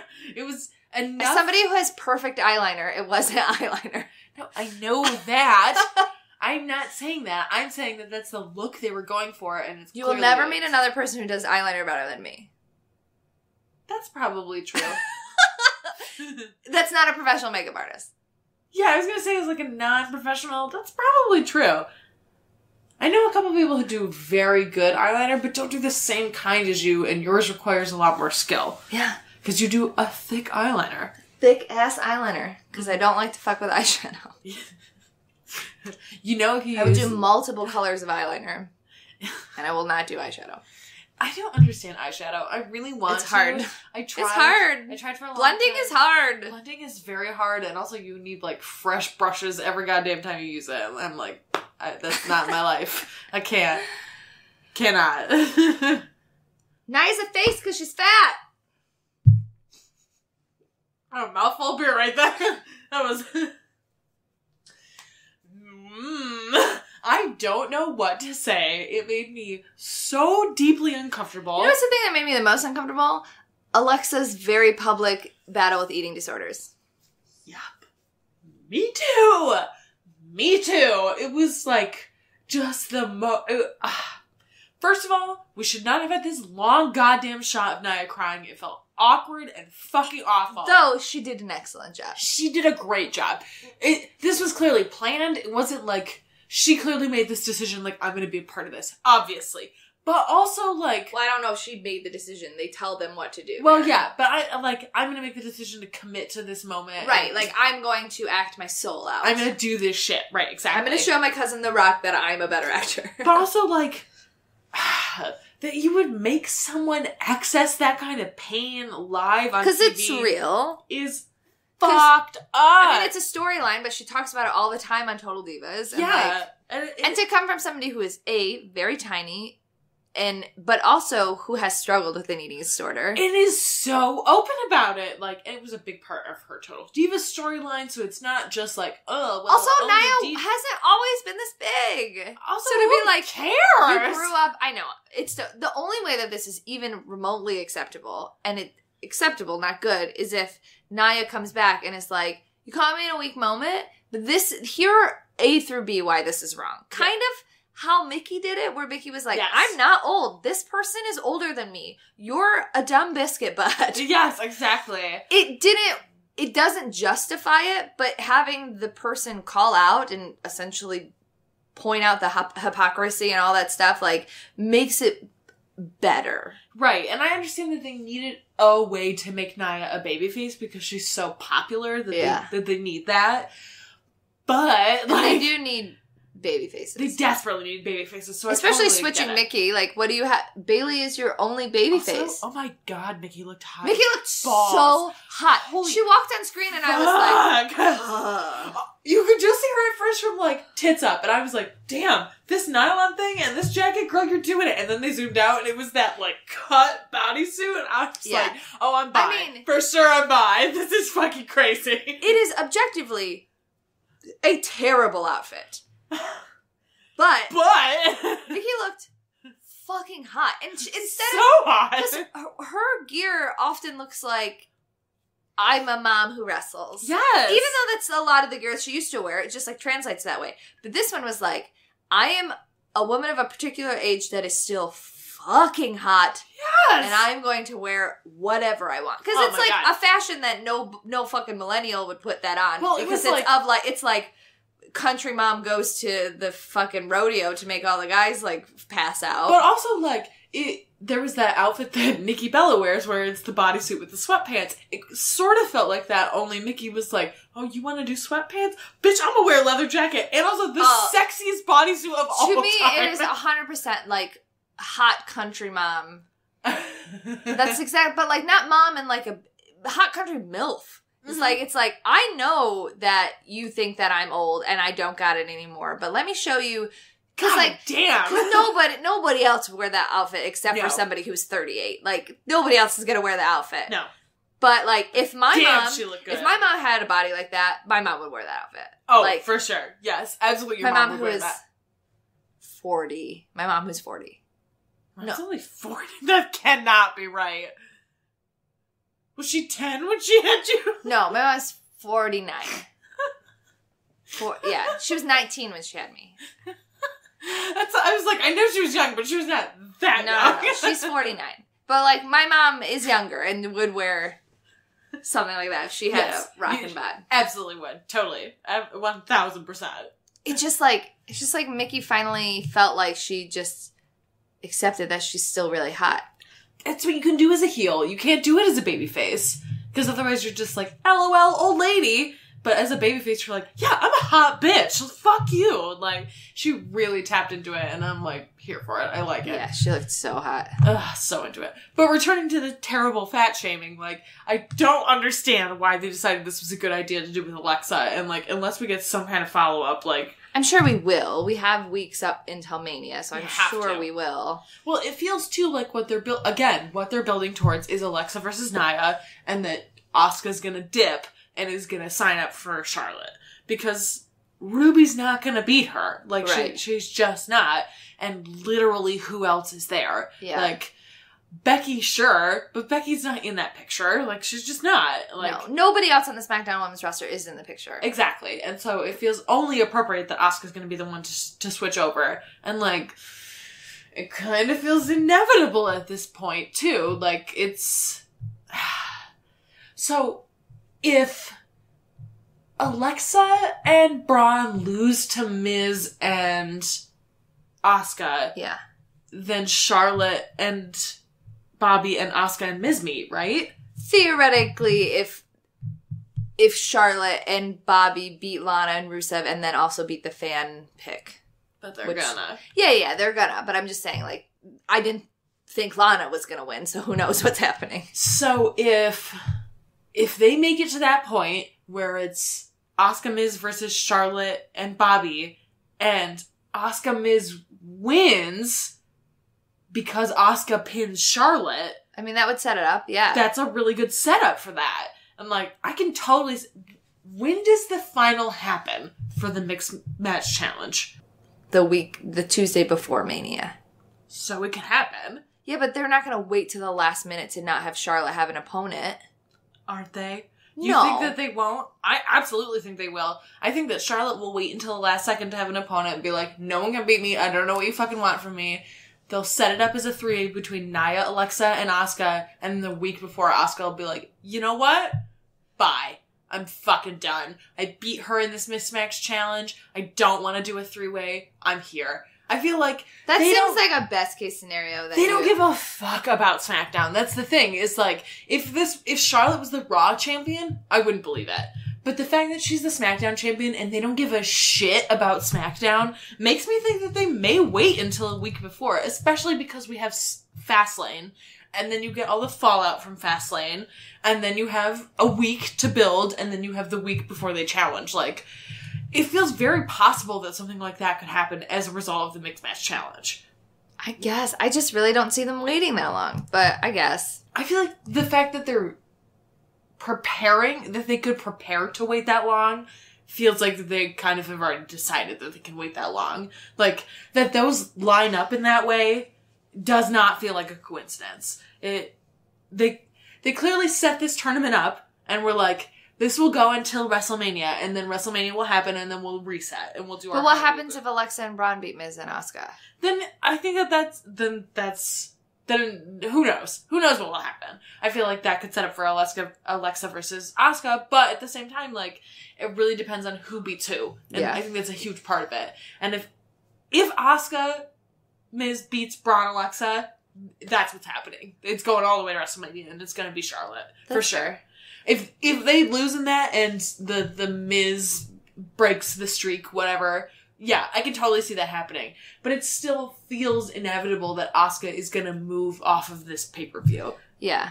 And, like, Alexa Nia is a good singles match. Agreed. Especially after this bullshit promo. Like, it's a perfect match. And they've been toying the, like, split between them for a while. Exactly. And they can't... In a very different way than, like, Sasha and Bayley, too. And also, like, they built all this shit with Enzo that they can't use. And so they have to find another way to do this. That's true. I didn't think about that. And, like, that felt like what was going to inevitably be the build to WrestleMania, and then Enzo got fired, and so it's... How do you fit this person back into this title picture? It feels very much like they're going towards that. And, like, I hate this, and I think it's fucking bananas and ridiculous. Right. But I understand from a very callous point of business view why they would choose this path. What do you think about what they're doing with Sasha and Bayley? I like that Bayley was about to give her interview. Like, what Sasha did was just really hard, and Paige came out and was like, Sasha's not here to change your diapers, okay? Yeah. You don't have anybody. There's strength in numbers. Here are my girls. Sorry, bitch, you have nothing. And then Mandy actually looked really good in this match. Yeah, Mandy looked great in this match. I thought it was really surprising, too. Like, I've gone back and forth. I liked that they were going slow, and then I was like, God damn it, they're just going back to the same bullshit they're doing, and I just can't deal with this anymore. I like the Elimination Chamber stuff, but also, like, please, God, just make a decision. So I feel very I think they have made a decision. They are, like, building to it for real this time. Yeah, but what, in what direction? Who's turning heel here? Like, there's not... Aren't you a little excited that you don't know? Yes, I am. I am totally. And I feel like this makes me more excited, this particular interview, because the Bayley turning down a hug is... Well, the interview and then the match. Yes. Whereas Bayley wins the match, but then Absolution starts beating down on Bayley, and Sasha comes to help her. And then Bayley refuses a hug. Yeah, Bayley doesn't want the help, and then Bayley refuses a hug. Which is a big deal. And so I feel like that's another part of it where it's like, I just want them to commit one way or another. Is it that Bayley is like, I'm offended that you treated me like shit, and I'm gonna hard babyface this? I think that's what it is. Or is it Bayley came out without any smiley cartoon characters on her gear? She's got this, like, new slick red gear. She's worn that gear before. I think it's Bayley is hard babyface, you betrayed me. Okay. And that's gonna push Sasha into being like, fuck you, I don't need you. And see, like, that's fine. I like that. And I like that idea. But this, like, fake tease of Bayley as a heel, I think is... irritating. I didn't read it as her being a heel at all. I definitely did. I did when she hopped off the ring, but the way she was going to explain it... Because you don't come Bayley out... turning down a hug is a heel move for her. Like, that is a big deal. No, I don't think it is a heel move. Sasha doing all the stuff that she's doing is a heel move, and Bayley turning down a hug is Bayley wising up and realizing that Sasha is actually a bad guy and not her best friend. It doesn't feel like a heel move to me. It feels like an ultimate babyface move. See, and then I guess... it feels like Bayley growing up. I see what you're saying, but unless we get some kind of follow-up to it, it just feels...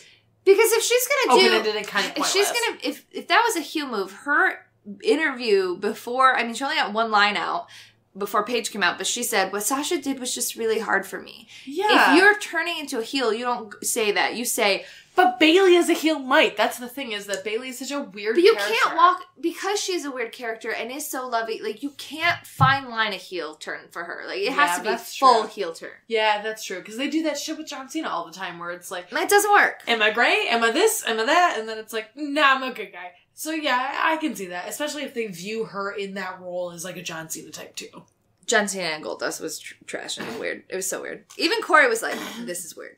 Goldust gave a good promo. He tried. And like... It was weird though. It didn't work. It was weird, but it worked in a... I don't disagree. Oh. Okay. I don't think... I wouldn't say unilaterally it didn't work. I think it didn't work in a lot of ways. But also like... I like what they're doing with Goldust. I like that Goldust is I agree. This I like character. this weird like directory guy. It was just a long promo. It was too long. It was weird. It was too long of a promo, and it was a little too weird considering from the moment his music hit, we knew the ending. Yes. But I liked that the whole time John Cena treated him seriously. There was never a moment That's true. where John Cena acted like, who's this big dumb goofball? That's true. It absolutely felt serious for him the whole time. It absolutely felt like yes, we as an audience who watches it every week understand, obviously Goldust is not going to win this, but they've also never faced each other. And this is probably a very exciting thing for both of them. Also, it's shocking to me that they've never fought in singles competition because they've been at the same company for 13 years. Like, how the fuck did neither of them fight? And so I found that very exciting. Like, I think it's really good that, like, Goldust is in his retirement years. He was going to retire and then had that shit-ass match with his brother and decided not to retire because he was like, I cannot have this be my last match. I get it. And so, like, getting these last moments, I'm super here for, and I think works for him, and the fact that he's like, I'm all of these characters. I'm everyone I've ever played over the last 20 years, and I'm just making it fucking work. Like, I really like that, and it really connects with me. And again, I like that John treated him seriously. I like that Goldust was a real opponent for him. It wasn't a blow-off thing. It never felt like, again, you're right. For the audience, it felt inevitable. But for John Cena, it did not. That's fair. It absolutely felt like John Especially because he has been losing a bunch. Exactly. And it was like, if John Cena loses to Goldust right now, I'm gonna lose my shit. And it felt possible in this, like, sad John universe that John Cena could lose to Goldust in that moment.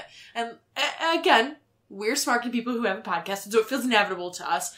But I think in those moments for people who don't necessarily watch every week, or who don't watch it with the same kind of critical eye that we do every week, it did feel a little less inevitable. And it definitely felt like sad John could lose to pumped up Goldust in this moment. And I liked it. I thought it was fun. It was a nightmare in many ways, but in other ways, like, I honestly really enjoyed it. And, like, I'm glad that it happened, and I'm glad Goldust and Cena got to have this moment as professional wrestlers. That's fair. It felt appropriate to me. I thought the Symphony of Destruction seemed like it would be fun, but it wasn't. It was strangely underwhelming. There were things about it I really liked. And I liked that there was that moment that Braun was like, I literally don't know what to do. But then it never amounted to anything. It didn't. It was weird. Watching a piano be dropped on a man was shocking. I'm not gonna lie. That was very shocking. I knew immediately, like, he's safe, it's fine, he's underneath this other part of it. But it was crazy to watch Braun kick the legs out from a piano. Like, not easy. Not an easy he's thing big. to do. We get it, though. And also, like, bang, bang, bang on the piano. I enjoyed that. Also, how many instruments does Elias play? I have a lot of questions. I think he just learns little bits. He was pretty good at the piano. That did not feel like I learned this very quickly. It felt like... Lots of kids take piano lessons. Yeah, but still, like, can you play anything on the piano? I can play a lot of things on the xylophone. That's not the same thing. Can you sit down at a grand piano and be like, la la la la la la la, here's a segment, and then Braun comes out and it's like, bah, bah, bah, bah. But, like, I could do that. I can't do an Elias segment. And Elias played drums competently. Like, he's not great, but, like, can you sit down at a set of drums? No, and but be I'm like, not, like, gonna, like, do a backflip because he, like, hit some drums kind of okay. No, I'm just saying, like, I think it's impressive that he can, like, jack of all trades a bunch of instruments. Yeah. He's not, like, a super master of anything, it doesn't seem. But the fact that he can play a variety of instruments is impressive. Yeah. And, like, he was a shit guitar player for a long time. It clearly just takes practice with him. And so the fact that he can even semi-competently play a variety of instruments, I think is very impressive. And he has so many great kimonos. How does he have so many kimonos? He's a man who likes a kimono. He loves a good kimono. I appreciate it. Truly. I like the three-way for the Intercontinental belt. It makes sense. I like that they used the Mizzies for it. Yes, I agree. I feel like it was inevitable, but I do hope it remains a 3, because the 3 of them are of similar statures, have very different wrestling styles. Like, I think it works really well. Also, I'd just like to point out, the Mizzies were shady as hell this year. Like, they dug deep. There was some shit in that. Like, Miz can do that type of stuff. It works for his character, and it feels like they let him do whatever he wants, because he's the fucking Miz. It was so good, and to have, like, the most underwhelming person, and the person who pats himself on the back, and to, like, really dig in on it. Like, here's the most disappointing GM. You have a fake black son. Here's your fake black son, bitch. Like, was like, whoa! It was me and Michael and Devin, and we were watching it, like, enraptured. Like, could not look away from it, because it was so shocking that they were so willing to throw people under the bus, but they also weren't wrong. Exactly. Like, none of the things he said was wrong. Exactly. All of it was totally right. It was, like, mean, but real. But it all felt very real and very, like, totally justified. And then to have Seth and Miz come out afterwards felt appropriate as opposed to just like, oh, we're just out here to interrupt. It was like, bitch, you're saying a lot of stuff about us. You said a lot of shit about us. I'm like, I'll accept this, Mizzy, but also like, what? Like, it just felt very appropriate, and it felt Attitude Era in a way that is appropriate for now, where like, everybody sucks the dick of the Attitude Era, but the Attitude Era sucks. There's a lot of shit, and there's a lot of offensive shit in the Attitude Era. This felt like a callback to that, where it's like, we can be real. We can exist in these moments and acknowledge that this shit happens, but not be disgusting and not feel like the worst fucking people in the world. So it was really nice to see this, like, juxtaposition of, like, Miz can do this because he's the fucking best and really owns this shit and can work with Seth and Finn, and they own their shit and can own their shit at a level that matches Miz. But also, like, it was edgy and it was fun, and it didn't have to be edgy and fun at the expense of making other people look shitty, which is something the Attitude Era did a lot. And so it was really nice to see this, like, progression of edgy comedy inside of WWE, and it made me appreciate it even more. Well, did you like that, the edginess of Paul Heyman calling the belt a bitch? No, that made me extremely uncomfortable. You know what I did love? USA cutting off WWE at 10 o'clock. I didn't notice that either. Oh, I, like, watched it, and I was a little behind, and I was like, I didn't notice. I feel like I just don't notice the production stuff. Oh, it was 10 o'clock exactly. And they were like, here's the unsolved murder of Biggie Smalls and Tupac. Here's Biggie standing at a fucking balcony. Oh, maybe I just deleted it at that point. I was like, oh, we must be done. Yeah. And then it went Did it come back? It went on for a couple minutes, and then Paul Heyman came back in the middle of his promo. So he had already been talking for a while, and USA clearly cut them off. Like, well, I think I just ended it. It's, oh yeah, that's. I was like, this is the end. It was. It felt very much. It's just like a mistake. It felt very much to me like USA was like, oh, you're going to be super public about the fact that you're talking to Fox and you want to move away from our network? Oh, okay. You take 20 minutes every fucking Monday. Maybe you don't have to do that anymore. Maybe we don't have to put up with that shit anymore. It felt very much like a pointed message of, that shit's not a mistake. They know every Monday they run over. Yeah. And they're promoting this Unsolved miniseries in WWE. There's no way. There's fucking no way that company wasn't like, okay, we know this is going to happen and we'll start right at 10:20 and we'll let them. It felt very much like, listen, bitch, if you're going to fuck around, we're a fucking powerful company. We will fuck around right fucking back at you. It was just, it felt too exact to be a mistake. Like, I didn't even notice it. We've been watching Raw for almost 3 years now. Like, it's been, like, regularly every week watching Raw. It has never, ever cut off at 10 o'clock.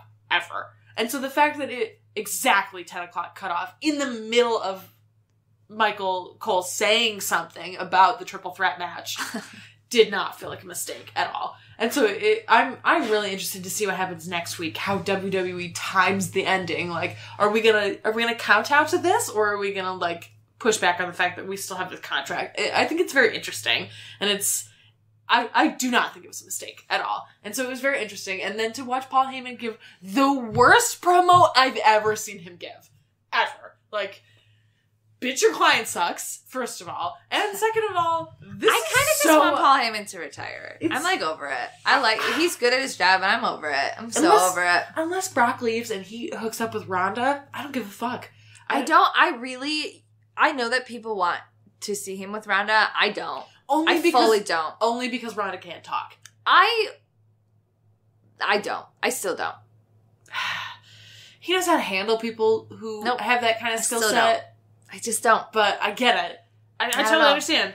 I get it.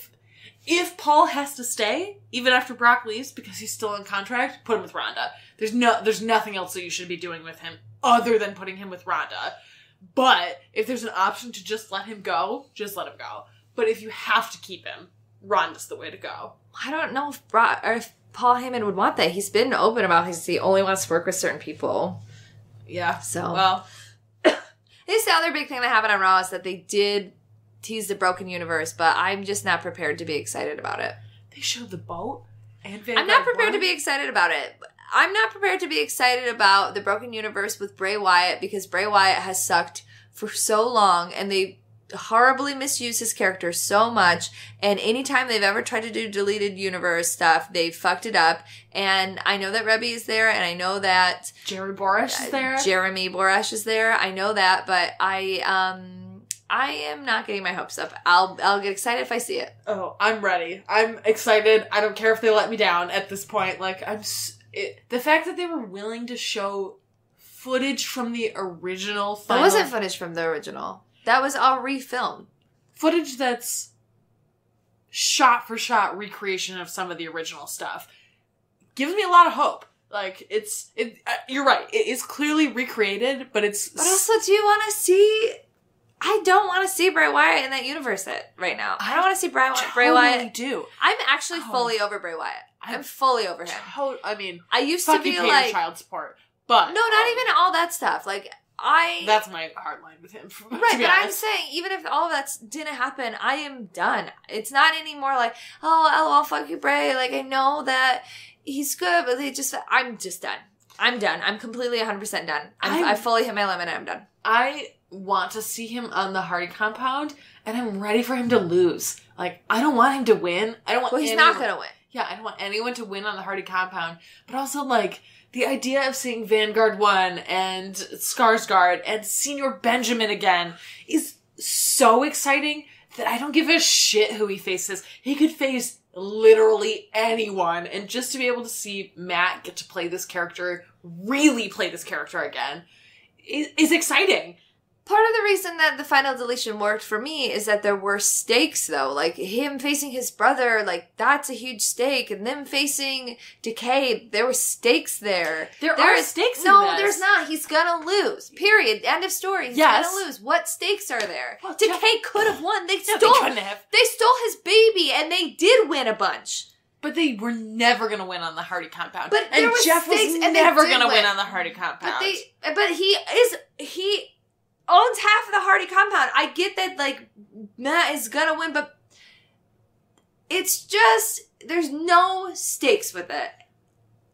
They've ruined any power or fun magic that Bray Wyatt could even possibly bring to it because it's all been ruined. It's over. All of the good magic shit that Bray has ever done, though, is in their fake Hardy shit.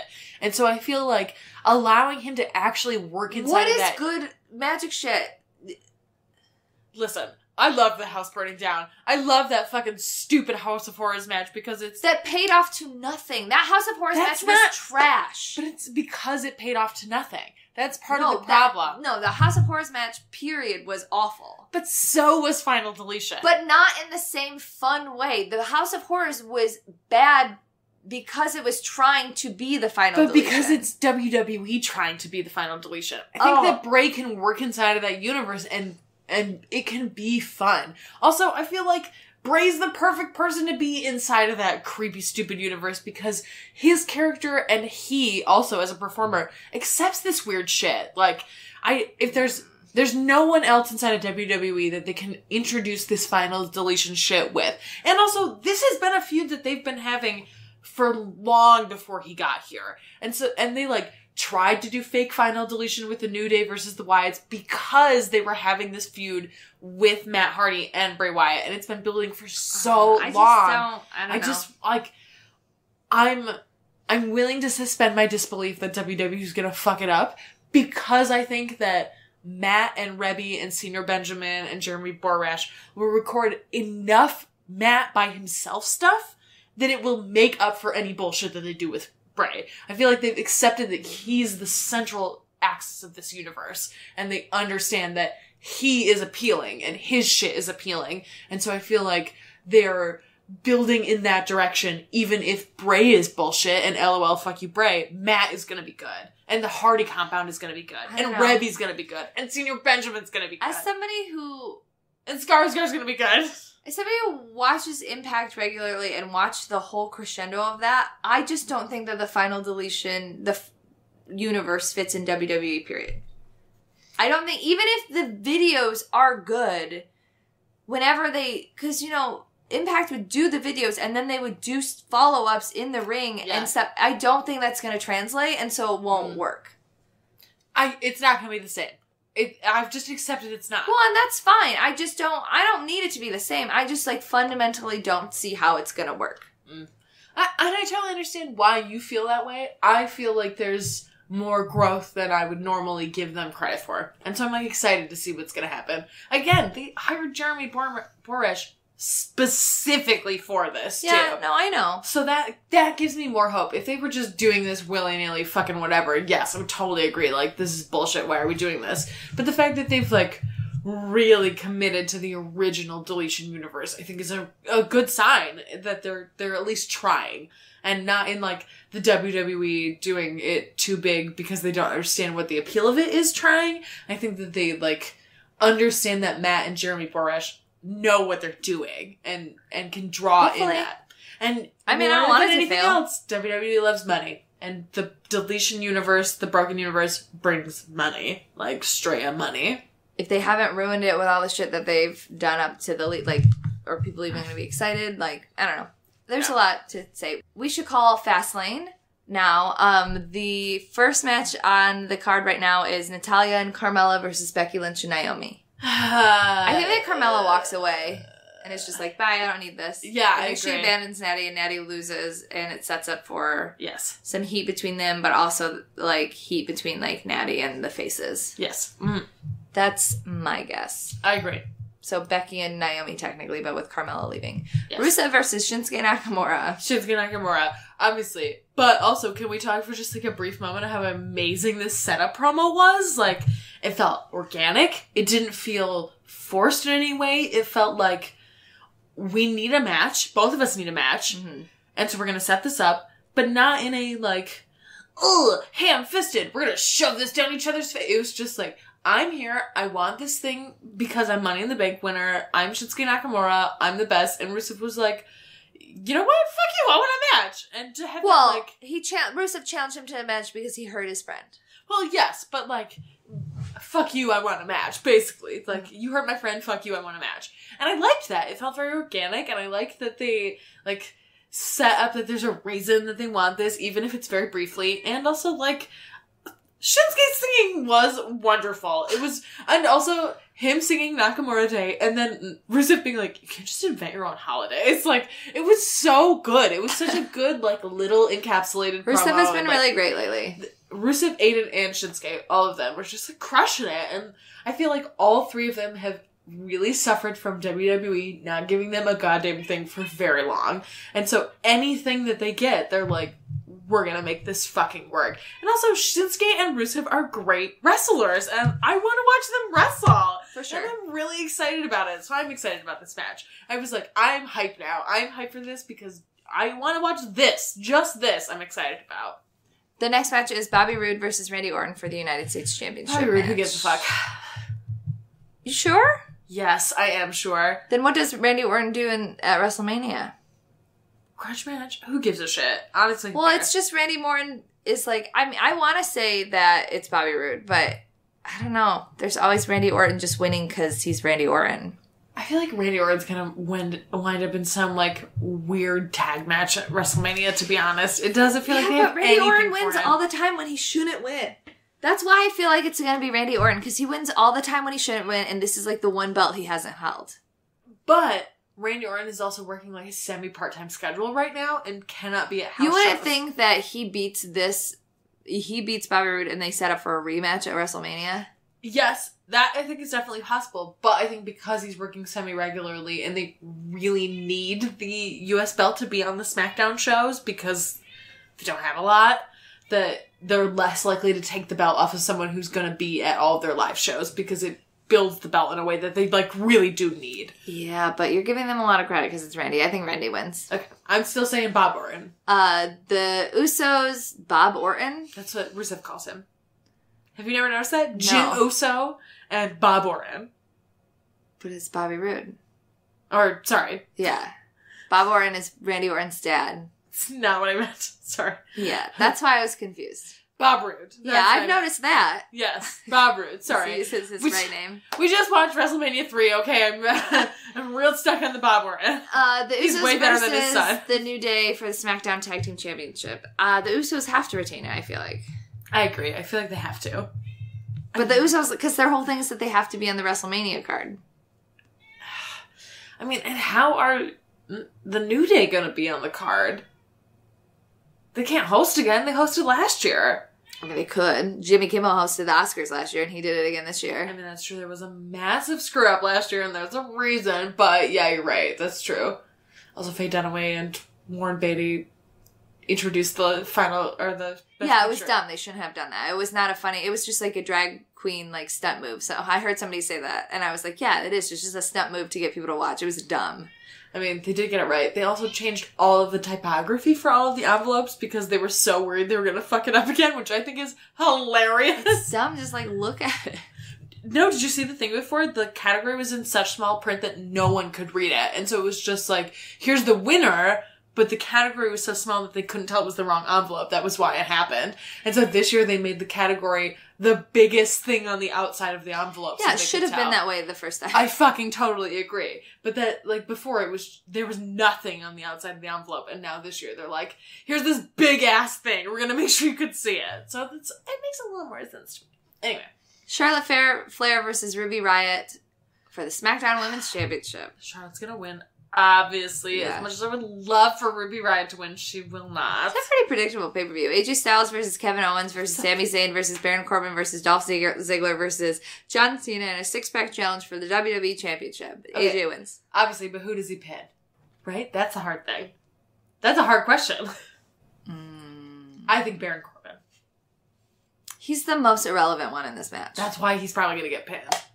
But it would make more sense for, like, Kevin or Sami to get pinned because the other one screws them over. See, I think Cammy is going to keep each other occupied on the outside of the ring while the pin happens. And then they'll be pissed at each other because that happened. Well, then why can't AJ just pin Dolph Ziggler? Listen, I wish. But he's got that sweet, sweet re-sign bonus, so he doesn't have to lose right away. Yeah, I don't care, though, who he pins. AJ wins. Yeah, AJ's going to win. Again, I still think it's going to be Baron. I mean, maybe I guess it's the reason he's in this match. It would be so satisfying if he pins John Cena, though. I would just absolutely freak out. Because it's gonna... Well, part of what it is that John Cena needs to lose because he has to challenge The Undertaker. Right. And so we need something definitive for him to lose. I don't want him to come back on Tuesday and be like, well, I didn't get pinned, so I gotta do this thing. Like... Maybe John Cena will be the one to get pinned. That would feel very satisfying, and it's not something John Cena does a lot, and would feel very appropriate for the setup of Undertaker call out. Like, maybe it will be Cena. Maybe. I would be super into that, actually. Like, whatever. Baron's whatever. They don't give a fuck about him anymore.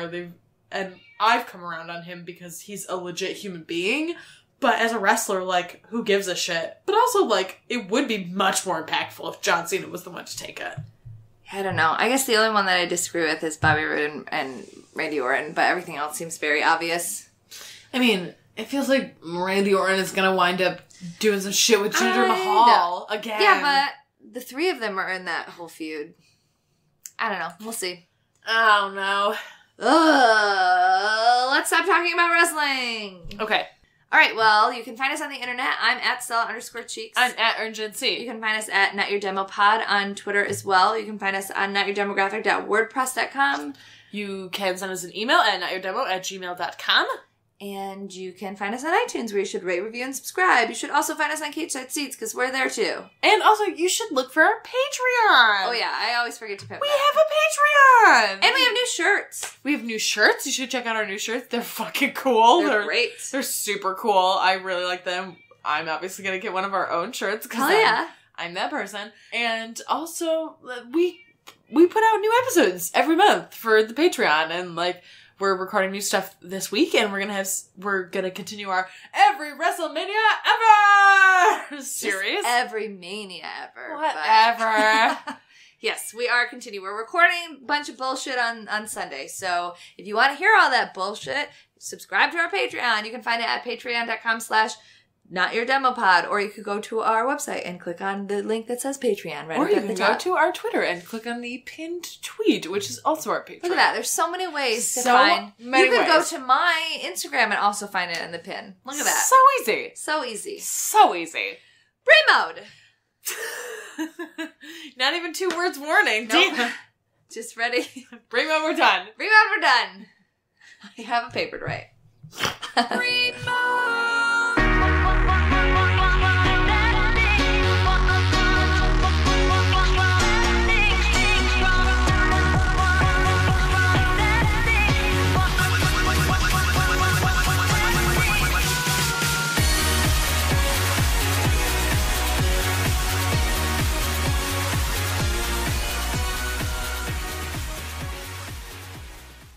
Okay, kids. We got T-Mobile's unlimited family plan with Netflix included, so... Our New Year's resolution is to not spoil your shows since we can watch our own shows on our phones, tablets, or TV. Good.